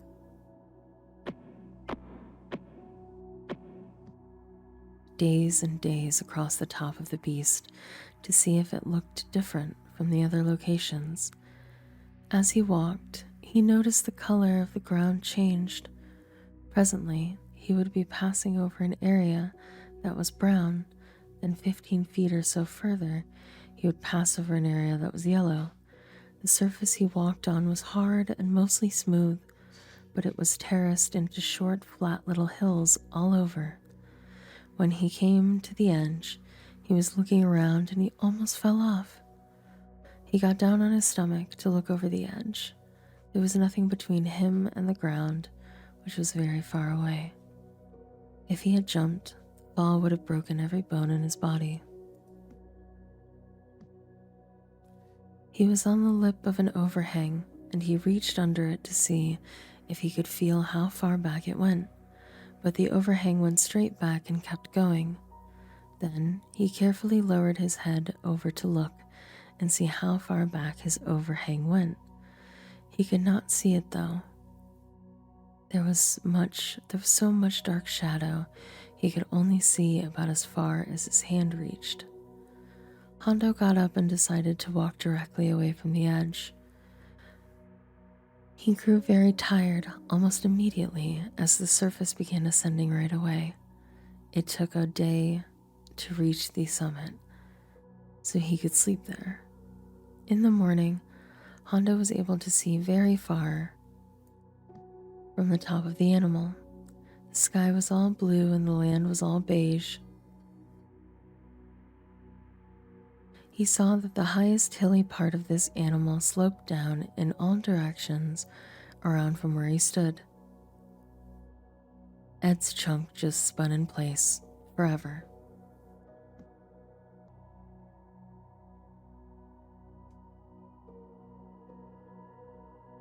Omen. Quarter made Homan and gave him 2 crowns and let him decide what to do with the extra one. Homan had a son named Pinto Bunyan, to whom he immediately gave his 2nd crown. Pinto Bunyan helped Homan with all that he did. Homan made a bunch of beings called Yints. The Yints were blue and looked like little bugs. The blue Yints spent their first day of existence fashioning small spears. Soon, the Yints had broken up into small communities. Each community had a specific task to accomplish, which helped all of the other Yints' communities. Blue Yint South was in charge of growing food, Blue Yint North building housing for other communities, and so on and so forth. All was peaceful and working efficiently, so Pinto Bunyan made some Yints of his own. Only his were white. Now it came about when the white Yints began to multiply on the face of the land, and daughters were born to them, that the sons of the blue Yints saw the daughters of the white Yints were beautiful, and they took wives for themselves, whomever they chose. The Hutsamutsa were in the world in those days, and also afterward, when the sons of blue Yints came into the daughters of white Yints, and they bore children to them. Those were the mighty Yints who were of old, Yints of renown. The white Yints instantly mingled with the blue Yints, but they refused to acknowledge the community system of the blue Yints. The white Yints enjoyed the fruits of all the blue Yints' hard work, but did not help them work at all. It only took one white Yint to throw an egg at a blue Yint one morning to cause a dreadful feud. So Hemhemhema of the blue Yints rose with all the blue Yints of war to go up to White Yint East, and Hemhemhema chose 30,000 blue Yints, valiant warriors, and sent them out at night, and he commanded them saying, "See, you are going to ambush the city from behind it. Do not go very far from the city, but all of you be ready. Then I and all the blue youths who are with me will approach the city, and it will come about when they come out to meet us, as at the first, that we will flee before them, and they will come out after us until we have drawn them away from the city. For they will say, 'They are fleeing before us as at the start.' So we will flee before them, and you shall rise from your ambush and take possession of the city. Then it will be when you have seized the city that you shall set the city on fire. See, I have commanded you." Most of those units of war in attendance could not understand Hamhamhamah, for the language he used was flowery and outdated. Still, few in attendance there from among all of those in attendance did hearken and understand. Even did they reckon the sayings of Hamhamhamah, and straightway did they clue in their buddies who were just lollygagging about, scratching their heads. At once, all who heard this explanation did understand Hamhamhamah's plan, so Hamhamhamah sent them away, and they went to the place of ambush and remained between White Yin West and White Yin East, and the west side of White Yin East, but Hamhamhamah spent that night at the Wagon Leisure Inn. Now, Hamhamhamah rose early in the morning and mustered the Blue Yints, and he went up with the elders of Blue Yint before the Blue Yints of White Yint East. Then all the Blue Yints of war who were with him went up and drew near and arrived in front of the city and camped on the north side of White Yint East. Now there was a valley between him and White Yint East, and he took about 5,000 Blue Yints and set them in ambush between White Yin East and White Yin East and White Yin West on the west side of the city. So they stationed the Blue Yints, all the army that was on the north side of the city, and its rear guard on the west side of the city, and Hamhamhamah spent that night in Sid's Garden Spot Lodge. And it came about, when the king of White Yin East saw it, that the men of the city hurried and rose up early and went out to meet the Blue Yints in battle, he and all his people at the appointed place before the desert plain. But he did not know that there was an ambush against him behind the city. And Hamhamhamah and all the Blue Yints pretended to be beaten before them and fled by the way of the wilderness. And all the people who were in the city were called together to pursue them, and they pursued Hamhamhamah and were drawn away from the city. So not an inch was left in White Yin East or White Yin West who had not gone out after Blue Yints. And they left the city unguarded and pursued Blue Yints. Then Homan said of Hamhamhamah, "Stretch out the spear that is in your hand toward White Yin East, for I will give it into your hand." So Hamhamhamah stretched out the spear that was in his hand toward the city, and the men in ambush rose quickly from their place. And when he had stretched out his hand, they ran and entered the city and captured it, and they quickly set the city on fire. When the men of White Yin East turned back and looked, behold, the smoke of the city ascended to the sky, and they had no place to flee this way or that. For the people who had been fleeing to the wilderness turned against the pursuers. When Hamhamhamah and all Blue Yints saw that the men in ambush had captured the city, and that the smoke of the city ascended, they turned back and slew the men of White Yin East.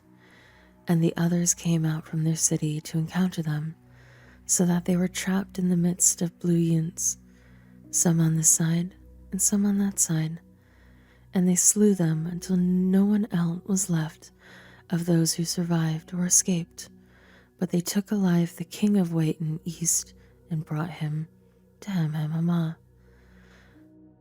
Now it came about, when the blue yints had finished killing all of the inhabitants of Whiten East in the field in the wilderness where they pursued them, and all of them were fallen by the spear until they were destroyed, then all the blue yints returned to Whiten East and struck it with their spear, and all who fell that day, both male and female, were 12,000, all the people of Whiten East.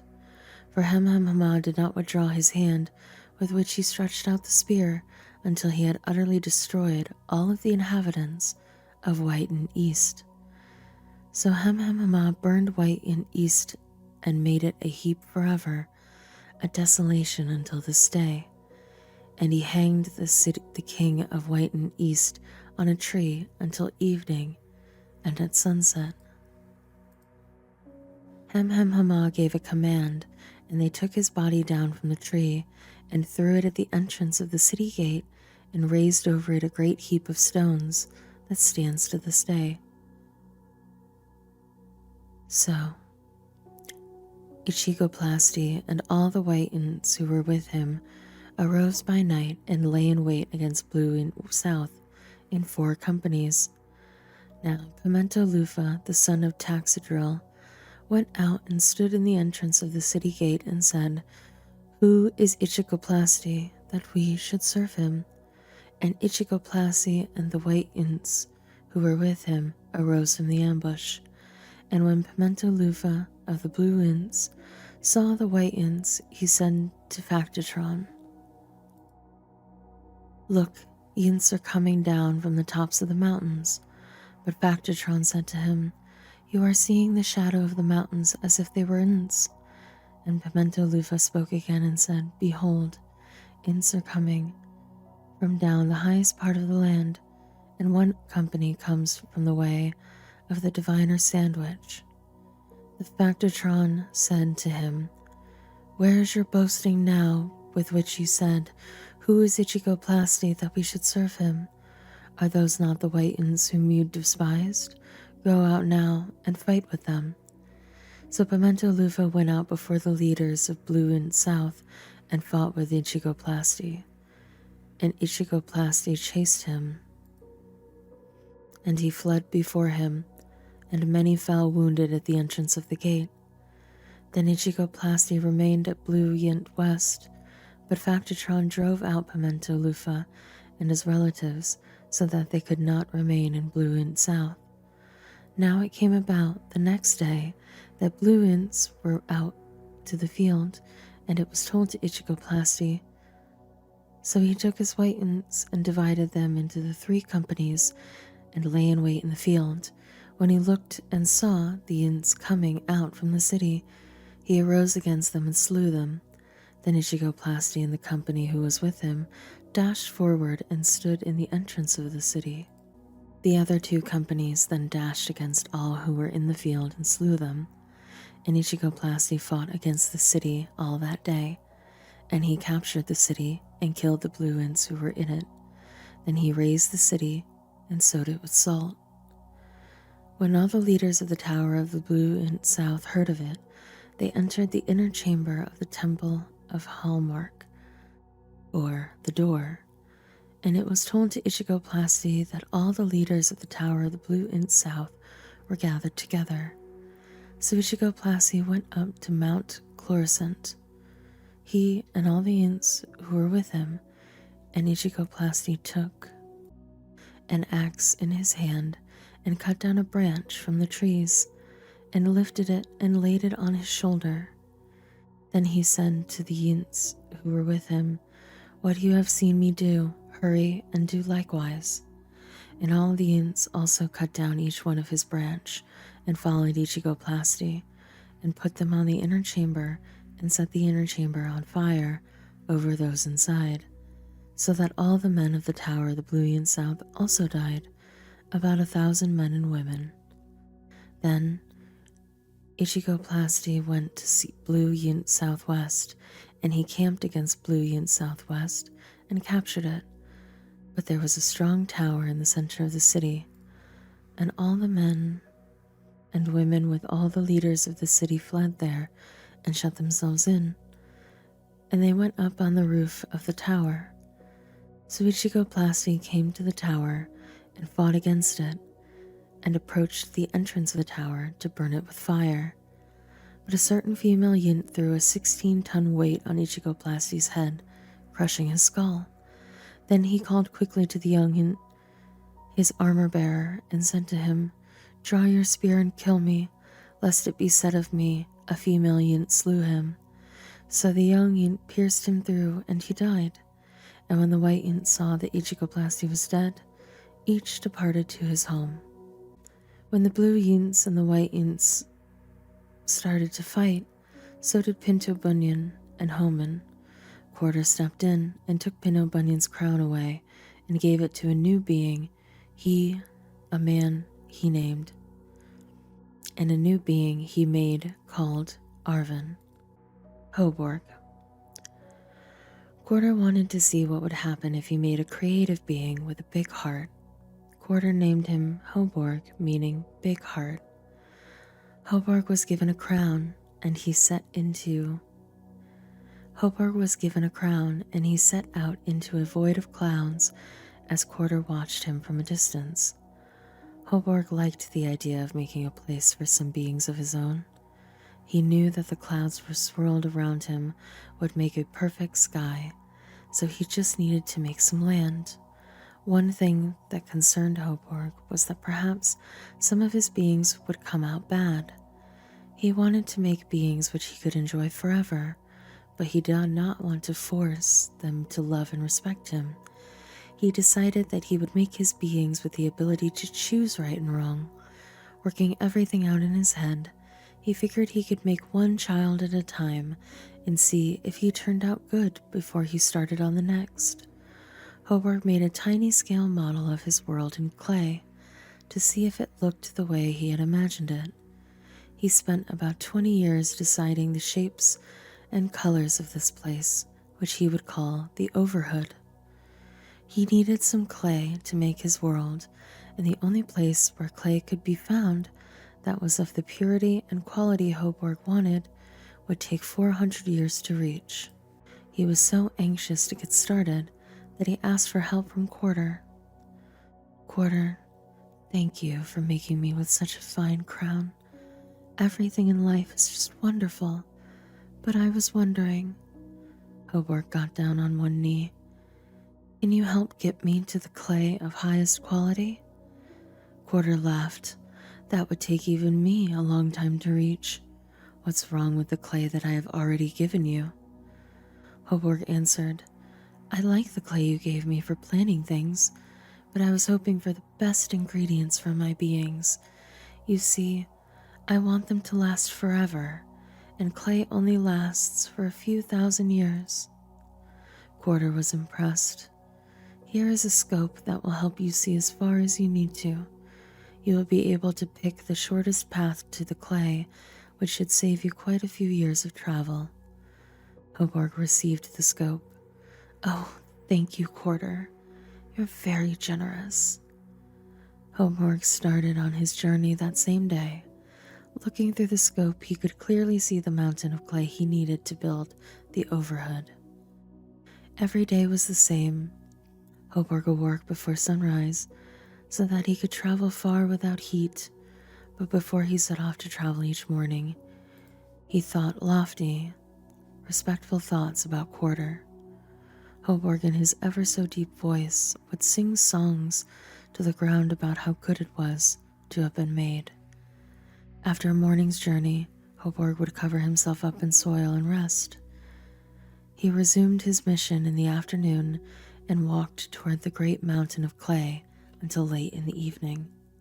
After 20 years of travel, Hoborg grew very lonely. Soon he could not stand to go on. He found a chunk of land upon which he could stop and rest. It had one spindly vine growing on it, and Hoborg lay down beside it to enjoy the shade it provided, so he might be delivered from his discomfort. And Hoborg was extremely happy about the plant. But at dawn the next day, a worm came and attacked the plant, and it withered.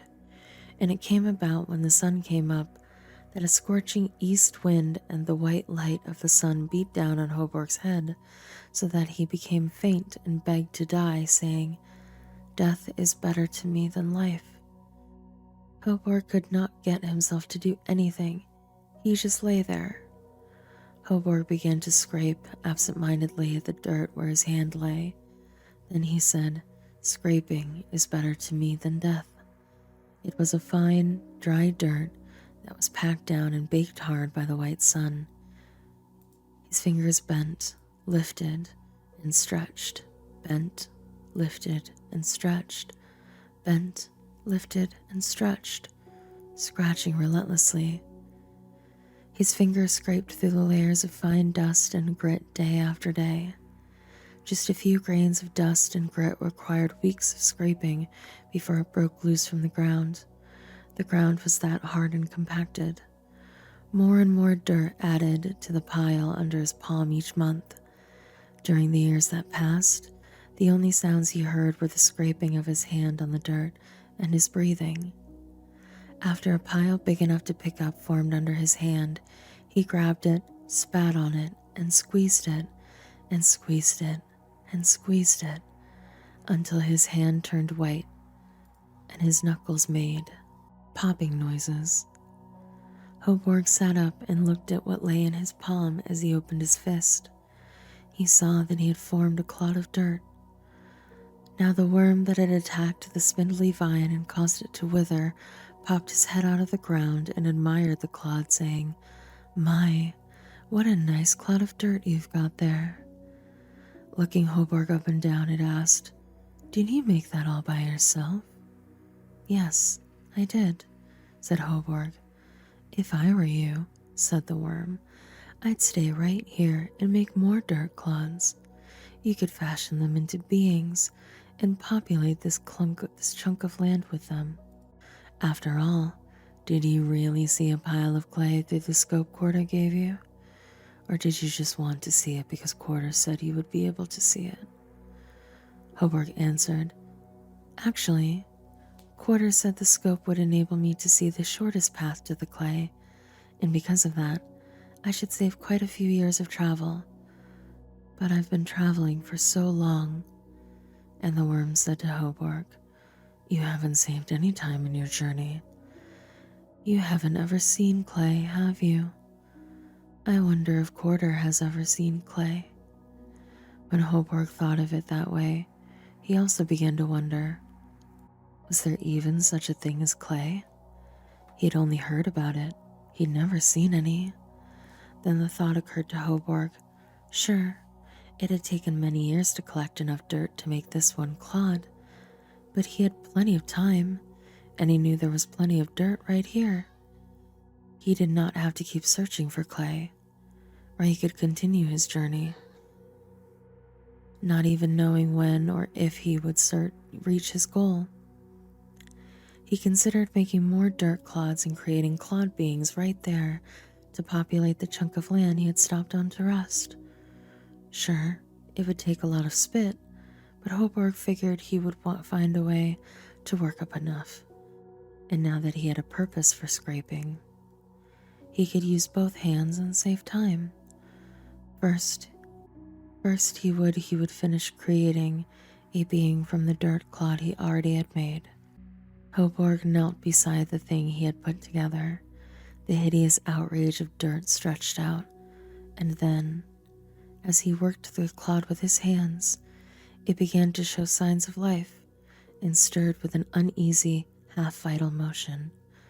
Frightful it must have been, for supremely frightful was the effect of his endeavor to mock the stupendous mechanism of his own creator, Quarter.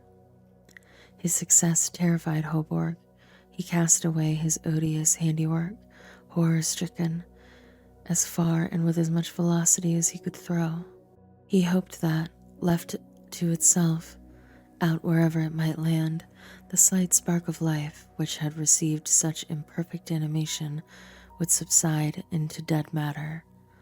Hoborg went to sleep in the belief that the silence of the grave would quench forever the transient existence of the hideous clod which he had looked upon as the cradle of life. He slept, but in a dream he was awakened. He opened his eyes. Behold, the horrid thing standing at his side under the spindly vine. In Holbrook's dream, it grew back, and it looked on him with yellow, spit-oozing, but speculative eyes.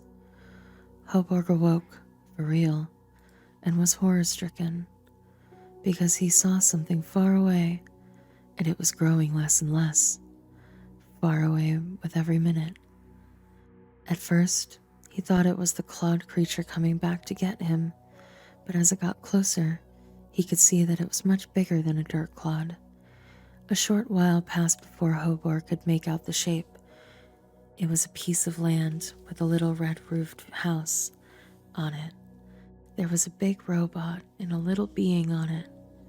Holbrook realized that these folks would pass him if he did not act quickly, so he took off his belt from around his waist and made a lasso. He figured that it still was not long enough to reach this passing landmass, so in an act of desperation, he gouged a chunk of his chest out and rolled it into a giant great snake that extended the end of his belt. This contraption was long enough to lasso the land, which halted when the cord went taut. The big robot planted to Holbrook's chest and said, "Me, Bill. Me, Bill." Holbrook waved and answered, "Me, Holbrook. I am Holbrook." The smaller being, slightly smaller than Holbrook, but 1/50th the size of Bill, pointed to Holbrook's chest and said, "Methinks him's pointing your torso. Big ouch." Holbrook had not realized that his guts were oozing out of the large fissure he had created in his chest. "Good quarter, what am I going to do?" The small being took of his own belt and instructed Bill to carry him down to where Holbrook was. The being jumped into Bill's hand and he walked over to where Holbrook sat, about to pass out. "Me, Willie," the stranger said, as he tied his belt over Holbrook's chest, clamping the severed sections together and closing up the self-inflicted injury. Holbrook placed his hand on Willie's shoulder. "Hello, Willie. I'm Holbrook, and you just saved my life." Willie did not seem to acknowledge this statement. Holbrook figured Willie was not altogether sane, but he was grateful just the same. After a few days of rest, Holbrook decided it was best to continue on his journey. Holbrook asked Bill and Willie if they wanted to join him. Bill just said, "Me, Bill.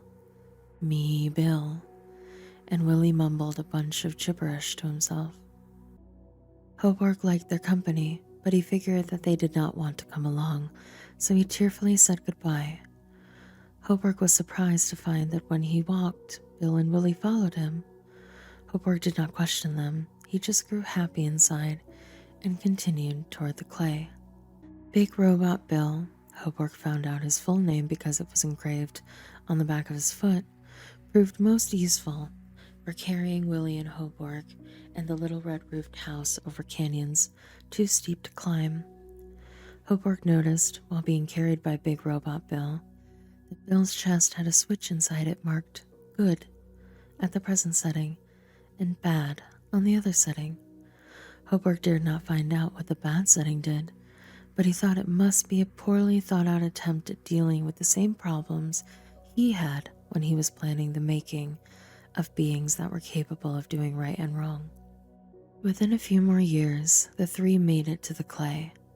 It was a mountain of the purest clay in the known universe, and Holbrook found it to be of higher quality than he or even Quarter imagined it would be. He filled his crown up with a few good-sized hunks of clay. Bill and Willie carried a few hunks to help. Altogether, Holbrook figured there was enough to make his overhood and about 2,000 beings. On the way back to where Holbrook had started his journey, a tick burger came upon the trio.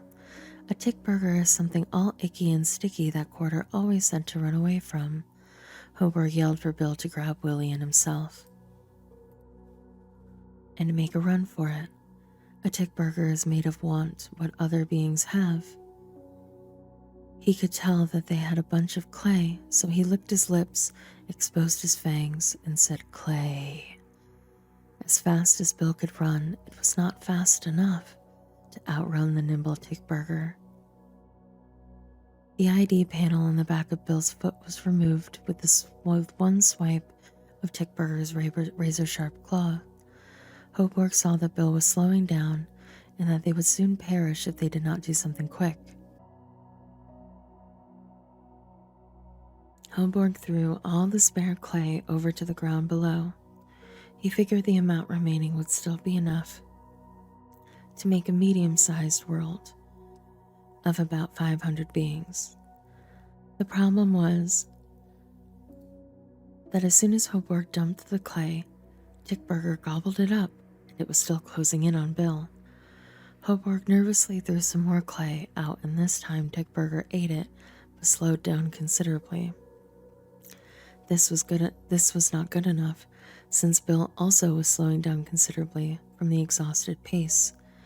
He simply could not carry on much longer. Hoborg decided that he would have to be happy with about 20 beings in a small neighborhood as a world. With that, he dumped most of his clay over with just a little bit left for his greatly reduced plans. It worked this time, since Tickburger stopped completely and could not follow them, since he was stuffed with so much clay. Bill continued under Hoborg's guidance, holding the little red-roofed house on his shoulder, where Willie and Hoborg could ride and room together. After many years' journey, Hoborg returned and was ready to build the Neverhood, a neighborhood that would last forever, so long as nothing went wrong. Arvin. Arvin is a sleek and fast being who created thousands of beings from the first moment he was given a crown. Besides his crown, there is an aerodynamic fin off the back of his head because he is so fast. His style of creating is fast, get in, create, get out. He does not keep account of the worlds he creates, nor the beings he creates to inhabit them. Quarter made Arvin quiet, serious, lean, and efficient. Arvin has spoken only once to some of the beings he has created. Quarter wanted to make a being who would fill up the rest of creation with more worlds and planets and beings. Arvin does not even take the time to create beings who will be creators themselves. Arvin now has 7 worlds that his beings inhabit. Nordo is a world consisting of a group of 7 planets, each with a civilization of its own. The inhabitants of each planet have a distinct mythology, with the common element of the 7 planets fighting amongst each other, but they never do in reality. This makes the various races of the 7 planets fear each other intensely, though there is no real need to do so. The 7 planets are Itznak, inhabited by the skull monkeys. Skull monkeys look like monkeys with skulls for heads. Skull monkeys spend the whole day chasing each other in a nervous, hyperactive way. While skull monkeys would love to scare the young of other civilizations, they cannot, for other worlds are not accessible to them. For this reason, transportation research is a primary concern of the smarter skull monkeys. Alphajaw, the leader of the kingdom of the skull monkeys, hoped to have a spaceship of some kind built to fly to planets full of youth to scare. One day, while Alphajaw busied himself with detailed plans of a great ramp to launch a great rocket, his assistant Harry Joe climbed down the great fort and decided to rest at the watering hole. Harry Joe drank deeply from the pure waters and looked at himself in the still reflection. He poked his finger in his avicular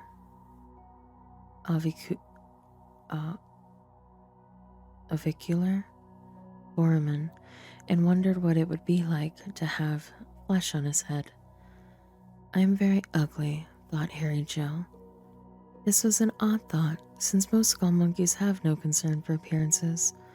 For this reason, I will cast myself into the water and live no more, he said, then jumped. His body made a loud splash and he felt the cool water touch every part of his body.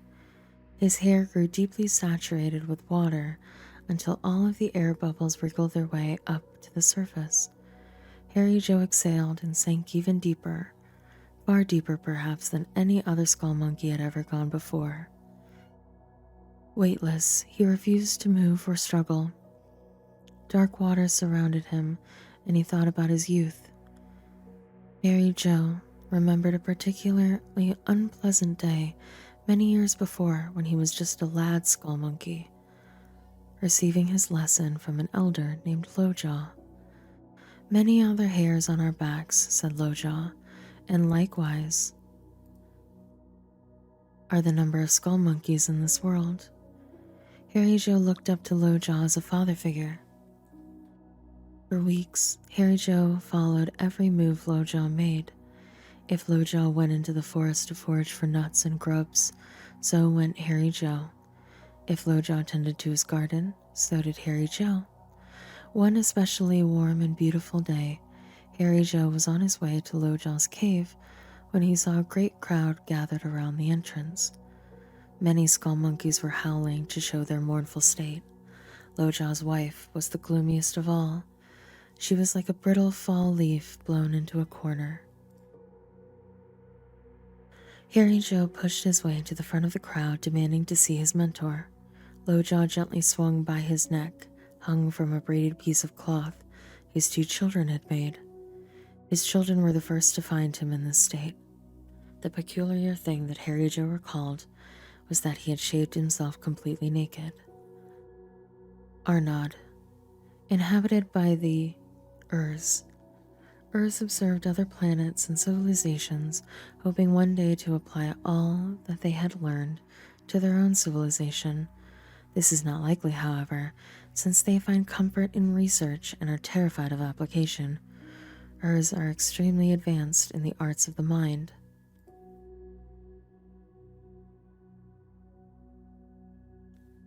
Which they use to read other beings' minds. Every other generation in the Urs timeline produced an Omega Ur. Omega Urs have such superior mind control that they can use their minds to form physical doorways between worlds. This has been outlawed by Arvin, and only because Quarter brought this to his attention. But the Omega Urs were not stopped until after they had moved a few Nts, skull monkeys, and even Urs to other planets. Bok, inhabited by half skull monkeys who are half blue called blue skull monkeys. These beings look just like white since the mating of the skull monkey with a blue causes a loss of the pigmentation in the offspring, resulting in a blue that appears to be white. There is no other visual effect on the offspring from the skull monkeys, though their behavior is more like that of a skull monkey than the community-building blue Girl, inhabited by proto-skull monkeys, these pitiful beings have to bury themselves up to their necks every night in the rich, gruel soil to keep from dying of dehydration. They can only eat hoe bread, which can only be made by grinding up the largest wooks and adding them to hoe batter before it rises. Arvin corrected all of these limitations in the final design of skull monkeys.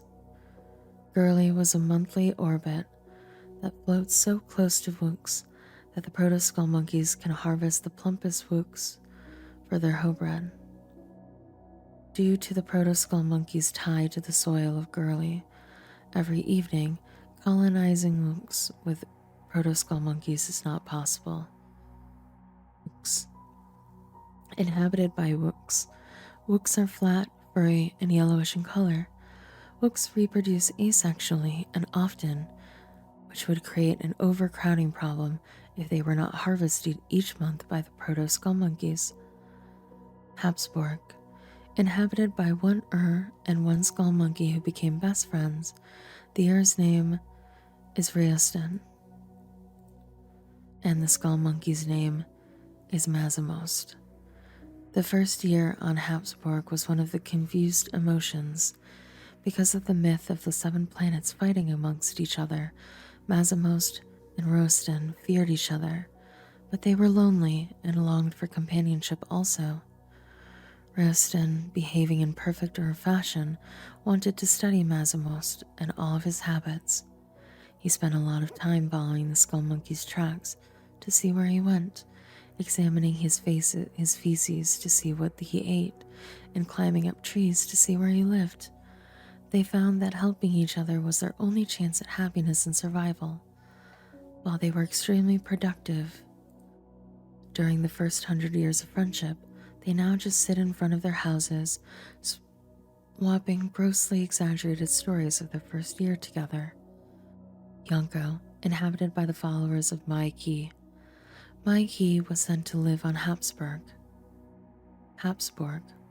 though in reality they did not exist at all by any known records. Yankites, being of Yonko, find pleasure in making intricate artworks for Mai Ki. Perhaps the greatest work of art known to Quarter are made in Yonko.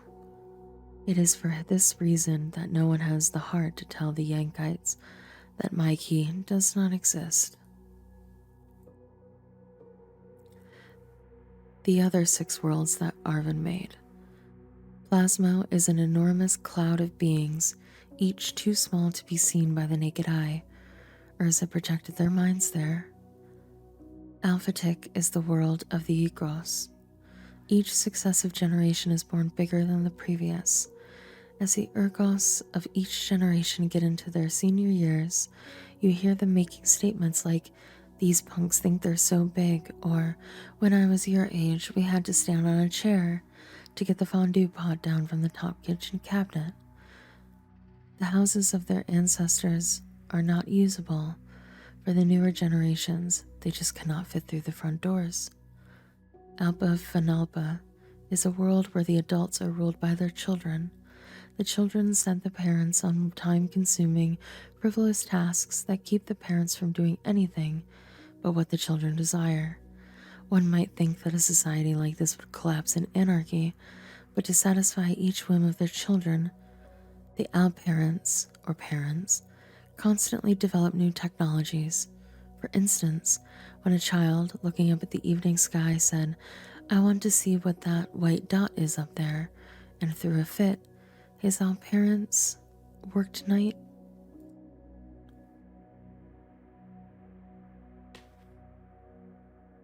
and day till they invented a telescope. When other children saw it, they all wanted one, so a telescope factory was built. In similar ways, advances are made throughout Alpha Famelpa. Alpha Famelpa families have from 1 to 3 children, rarely more. One child, being childish, may say yes when she is asked if she wants a baby brother or sister. She does not have the ability to realize that she will have to share command of the parents with her sibling, since the parents must be obedient to all of their children. That child will not be fooled again if she is asked a second time after the birth of her sibling. Later, when the new baby is old enough to answer, the parents may be able to ask him while the older sister is not around, and if she has not already warned the boy of the danger of a third sibling, if he wants a baby brother. If a third child is born into the family, the older two will rarely ever let the parents out of their sight. This prevents the parents from getting the chance to ask the youngest if he or she wants a baby brother or sister. As a favor to Homan, Arvin made the world Limby for the Whitens. Most of the Whitens were taken by Arvin so the Blueyans could live in peace once again. The Whitens depended on the hard-working, resourceful Blueyans for survival, since the Whitens are shiftless, no-good bums. To survive being in a world with no Blueyans, the smarter Whitens, called Roguelings, conned the not-so-smart white ints called habling into converting into blue ints. Here are some tales of the youngling conning the hablings into being blue ints.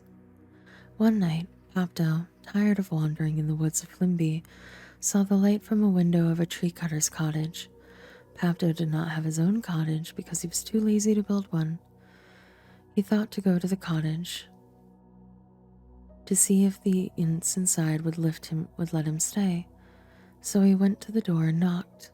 The tree cutter's wife opened the door and said, "Shoo, I don't let anyone in while my husband is not at home. Go away already." She slammed the door in his face. Paptor was hungry too, and he had smelled the dinner cooking in the cottage while the door was open. He looked around for something to eat and saw a discarded Fluto burger box on the roof of the cottage. He hoped there might be a Fluto burger left still in the box, but if not, even licking the Fluto burger sauce from the bottom of the box would be delicious.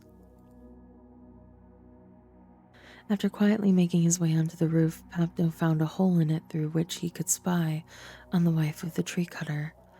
Obviously, the tree cutter was too lazy to fix the hole. When he peeked through the hole, Papto saw a beautiful table set out with a savory junk roast, clouty fish, and wine. The tree cutter's wife and the county tree censor were seated at the table ready to dine. Now Papto heard the tree cutter lumbering home just then, and so did Mrs. Tree Cutter. The tree cutter was as nice a guy as you would want to meet, but his one quirk was that the mere sight of a county tree censor put him into a fit of rage, and that was why the censor was paying a neighborly visit to the wife, because he knew that the tree cutter was out, and the good woman would therefore fix up the best victuals she had. As Papto watched through the hole, she threw everything on the table into cupboards and drawers and hid the censer in a trunk she used as a coffee table. "What are you doing on my roof?" the tree cutter asked Papto.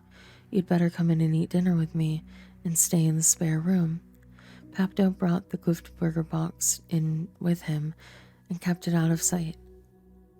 The wife acted very glad to see them both and set the table, and he gave them each a big bowl of torfwheat, a gray, tasteless paste. Papto's mouth watered thinking about the junk roast, clouty fish, and the other delicacies he had seen. He brought his Fluto burger box up to his ear and opened and closed it a few times. "What have you got there?" asked the tree cutter. "Oh, that's my Fluto spirit guide," answered Papto. "He says don't eat this tour of wheat. Eat the junk roast, clouty fish, and the other things."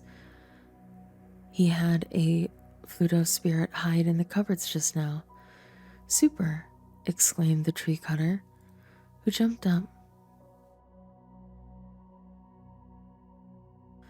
and found all the wonderful food which his wife has hidden there, but which he thought the Fluto spirit had brought forth. The wife of the tree cutter dared not say a word, but put all the food on the table. Now Papto put his box up to his ear again and opened and closed it. "What's he say now?" asked the tree cutter. "He says don't forget the wine behind you in that drawer." So Papto and the tree cutter enjoyed the wine also. The tree cutter wanted to see the Fluto spirit this guide used to provide these wonderful things. "Can the guide conjure the Fluto spirit here for us to see?" asked the tree cutter. "I wouldn't be troubled about looking at him. Now that we finished off the wine, I'm kind of loopy." "But of course," said Papto. "This guide does whatever I tell it to do, don't you?" Here he nodded at the Fluto burger box in his hand. "He says yes, but the Fluto spirit is very ugly. We might puke if we were to look upon it so soon after eating. So who's afraid of a little barf? What will he look like?" "Well, you see, he'll look just like a county tree censor." "Gah, that is ugly. I must tell you, I go into fits of rage when I see a county tree censor, but I'll be okay knowing that it's really a Fluto spirit." So Papto opened the box and whispered into it, then he put it up to his ear. "Very well," said Papto. "He's in the trunk you see as a coffee table. We may go look at it now, but don't let it out of the tree trunk." Help me hold the lid, said the lumberjack, and they all went over to the trunk where the wife had hidden the county tree censer. They opened the lid and peeked in, then the tree cutter slammed the lid closed. Wow, he is ugly. Yuck. After that, they agreed they needed another drink. They opened another drawer and found another bottle of wine. Much later, the tree cutter said, "You must sell me the Fluto Spirit Guide in the box. Ask as much as you want. I'll pay anything." "No, I can never do that," said Papto. "Just imagine what I can use him for." "Oh, I do so want that Fluto Spirit Guide so much. Oh, please, please, please, please. Oh, please, please. Oh, please, please, please. Oh, please.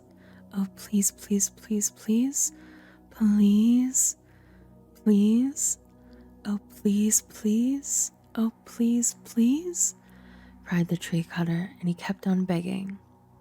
"Well," said Papto, "at last, if you promise that you and your wife will pretend to be blue yents for the next 3 years for me, then I will give you this Glufto burger box." "It's a deal," said the tree cutter, "but you must take that trunk with the Glufto spirit that looks like a county tree censer. Away with you. It gives me the creeps." When Pepto left in the morning, he took the trunk. On his way, on the other side of the woods, was a very deep river. The water rushed by under the bridge he was crossing, and the river thundered in the quiet of the forest. "Phew," said Pepto. "I'm tired. This trunk feels like it's full of my brothers and weights. I think I might as well throw it in the river. And if it floats home to me, great. If not, no big deal." Then he lifted one end of the trunk, just a little. "No," cried the censer from within the trunk. "Let me out first." "Ah," screamed Popto, pretending to be frightened. "The Fluto spirit is still in there. I'd better throw him in fast so he'll drown." "No, no, no," exclaimed the censer. I'll be a blue yint for you for 3 years if you let me out."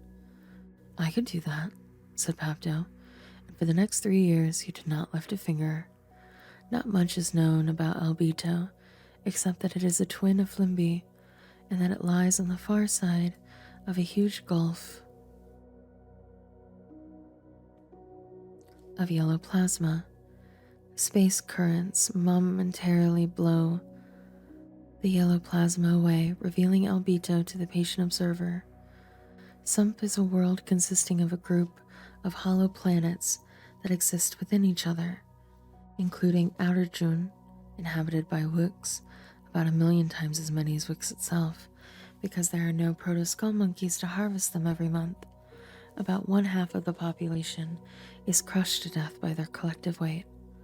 Mozo Abernon, inhabited by Abers. Abers suspect that there is a world above their Outer June floor sky because of the occasional Wooks carcass oozing through the crack or hole, but this is an unproved theory to them. Some Abers have drilled their way through the Meso-Arboreum to find Inner Arbornon. These travelers, however, never return to the surface to tell what they found. This has prevented most Abers from attempting the journey, but a few hundred have. Abers fall into 3 castes. The first is the intellectual, inquisitive caste called the Frankites. The second is the warring Abers called the Dazites. The third is the religious caste called the Ease. The Frankites spend their time in pursuit of knowledge about the other worlds of Sump, Outer June, and Inner Arbornon.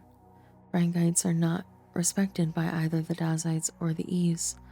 The Ease accuse the Frankites of messing with their religious mythologies. The Dazites think the Frankites are a bunch of sissies. The Frankites develop the theory of a world above their Outer June floor sky because of the occasional Wooks carcass oozing down through the cracks or hole. The Abers have no way of reaching the floor sky, but a drop or two of the disgusting rotting flesh of the Wickses from the Outer June sometimes trickle down. The Frankites have developed a science out of the study of stuff that falls from the sky. They have formed theories of what the world above might look like. Theories of the world within theirs are called the Krenkel's inner Arbanon conjecture, after the Frankite named Krenkels, who was said to be the first Aber to say, "I wonder if there's a world within our world."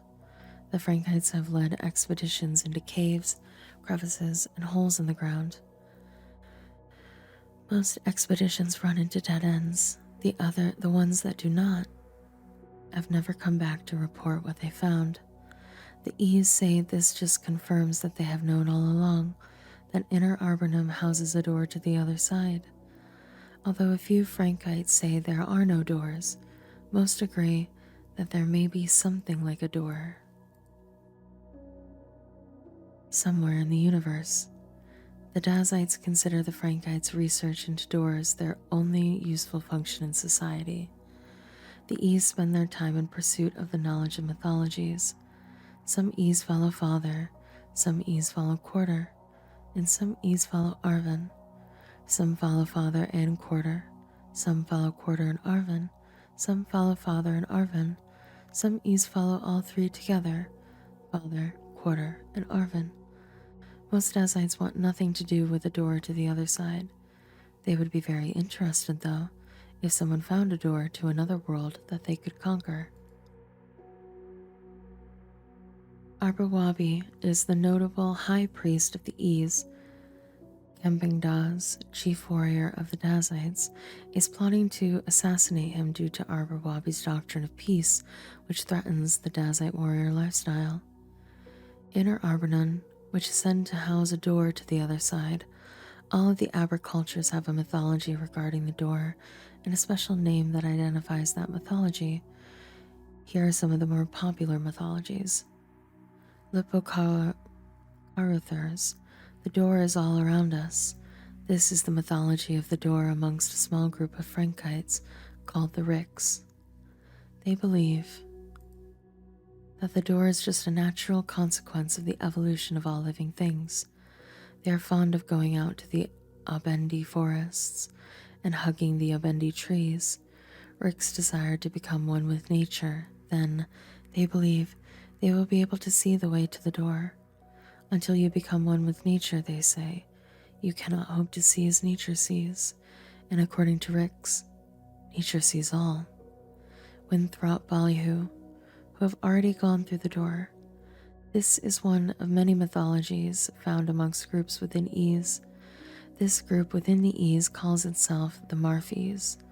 They believe wholeheartedly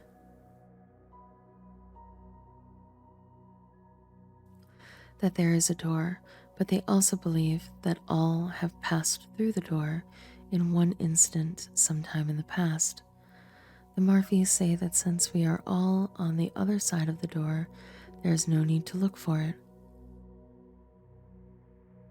Shempo Calrissian. Each of us has a door within himself, herself. This is also a mythology from a group within the E's called the Shempo Calrissian Knights. It is said that the Shempo Calrissian found the door, but did not go through it. Instead, he ground the door to a fine dust, then put the dust into the drinking water of Meso-Arbanon. Since that day, the first time an Aber takes a drink of water, they are said to have a door to the other side within them. The Shempo Calrissianites hold a water drinking right for their babies. Urmbek. We can find the door only when we have tallied up enough good deeds. Strangely enough, this is not another mythology from amongst the E's. Instead, it comes from the Frankites. Those of the Frankites that believe this myth are pseudo-scientific and perpetuate the myth started hundreds of years ago by Jabberf. Jabberf was insane, but he was able to string together sentences full of scientific and theological sounding ideas. Those who did not know better and did not want to take the time to research Jabberf's claims would say, "Hear, hear," when he came to their street corner to speak. Jabberf thought, although enrolled in the Frankite schools, attended class only occasionally. He spent most of his time digging for imaginary buried treasure or counterfeiting money, with the later he would pay classmates to do his homework for him. It was on what was to be the last of his treasure hunts that Jabber said he found the scroll of Rumbek. Jabber said that the scroll of Rumbek explained that if one does enough good deeds, one will be given a pair of X-ray glasses with which the door can be found. Jabber said that the good followers of Rumbek who have disappeared are the only proof one needs to believe the authenticity of the scrolls, which, by the way, no one has ever seen. The fact that they disappeared, Jabber writes, shows they got their glasses and went straight to the door. No one has yet been found who can name a missing follower of Rumbek. Prokoshmoko, life stinks and then you fall through the door. Maybe. This mythology has a small support amongst all three castes of Aber. Clarksman. A very good being made the door long ago and only told one good Aber how to find it. Before he found it, though, he told one other good Aber, and thus the knowledge of the door has been passed down through generations. It is said that somehow knowledge of the door's existence became public. Now anyone can find the door, if one goes about it the right way. To do so, one must attach oneself to a good and righteous person to get taken through the door when the righteous person goes through. This mythology also has a small support among all three castes of Aber. They are called Klarskman by other Abers. The key here, it is believed, is to staple oneself to the righteous Aber, so that when he does find the door and go through, he will go through with him. This myth states that an Aber named Klabbers, who lived next door to Tu Garberg, thought Tu Garberg knew how to find the door. Tu Garberg was a very nice guy, but Klabbers thought he was the nicest guy there ever was. Klabbers figured that if anybody had a chance of finding the door, it would be Tu Gabbers. So Klabbers got a very powerful stapler and with it attached himself to Tu Garber. It is said that Tu Garber found the door and went through. Klabbers went through as well. Therefore, Abers who believe this myth are always looking for someone who is considered righteous, to whom they can staple themselves. If a Clarksman is seen trying to staple themselves to another Aber by other Clarksmans, they will also try to attach themselves. Usually, friends will help get a Clarksman off the nice Aber, but if an Aber is tackled by several Clarksmen, the Dazite police are summoned to remove them. Burnt Tui. Arvin made the door and immediately declared that none shall pass through it upon penalty of death. He only told anyone about it to taunt them with his inaccessibility. Limperty. The door was brought to Inner Arbanen.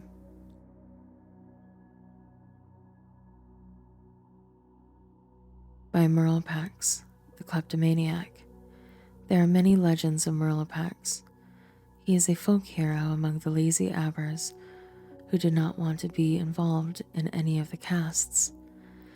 In this tale, Merleplax left Mezzo Arbanen and stole the door to the other side and brought it back to Mezzo Arbanen only to lose it to Nerlo Paxpax, the con man. Epilopesmar. The door is a gift from Father. There is nothing anyone can do to find the gift of the door. Father himself must show it to you, and then you must decide if you are going to go through the door.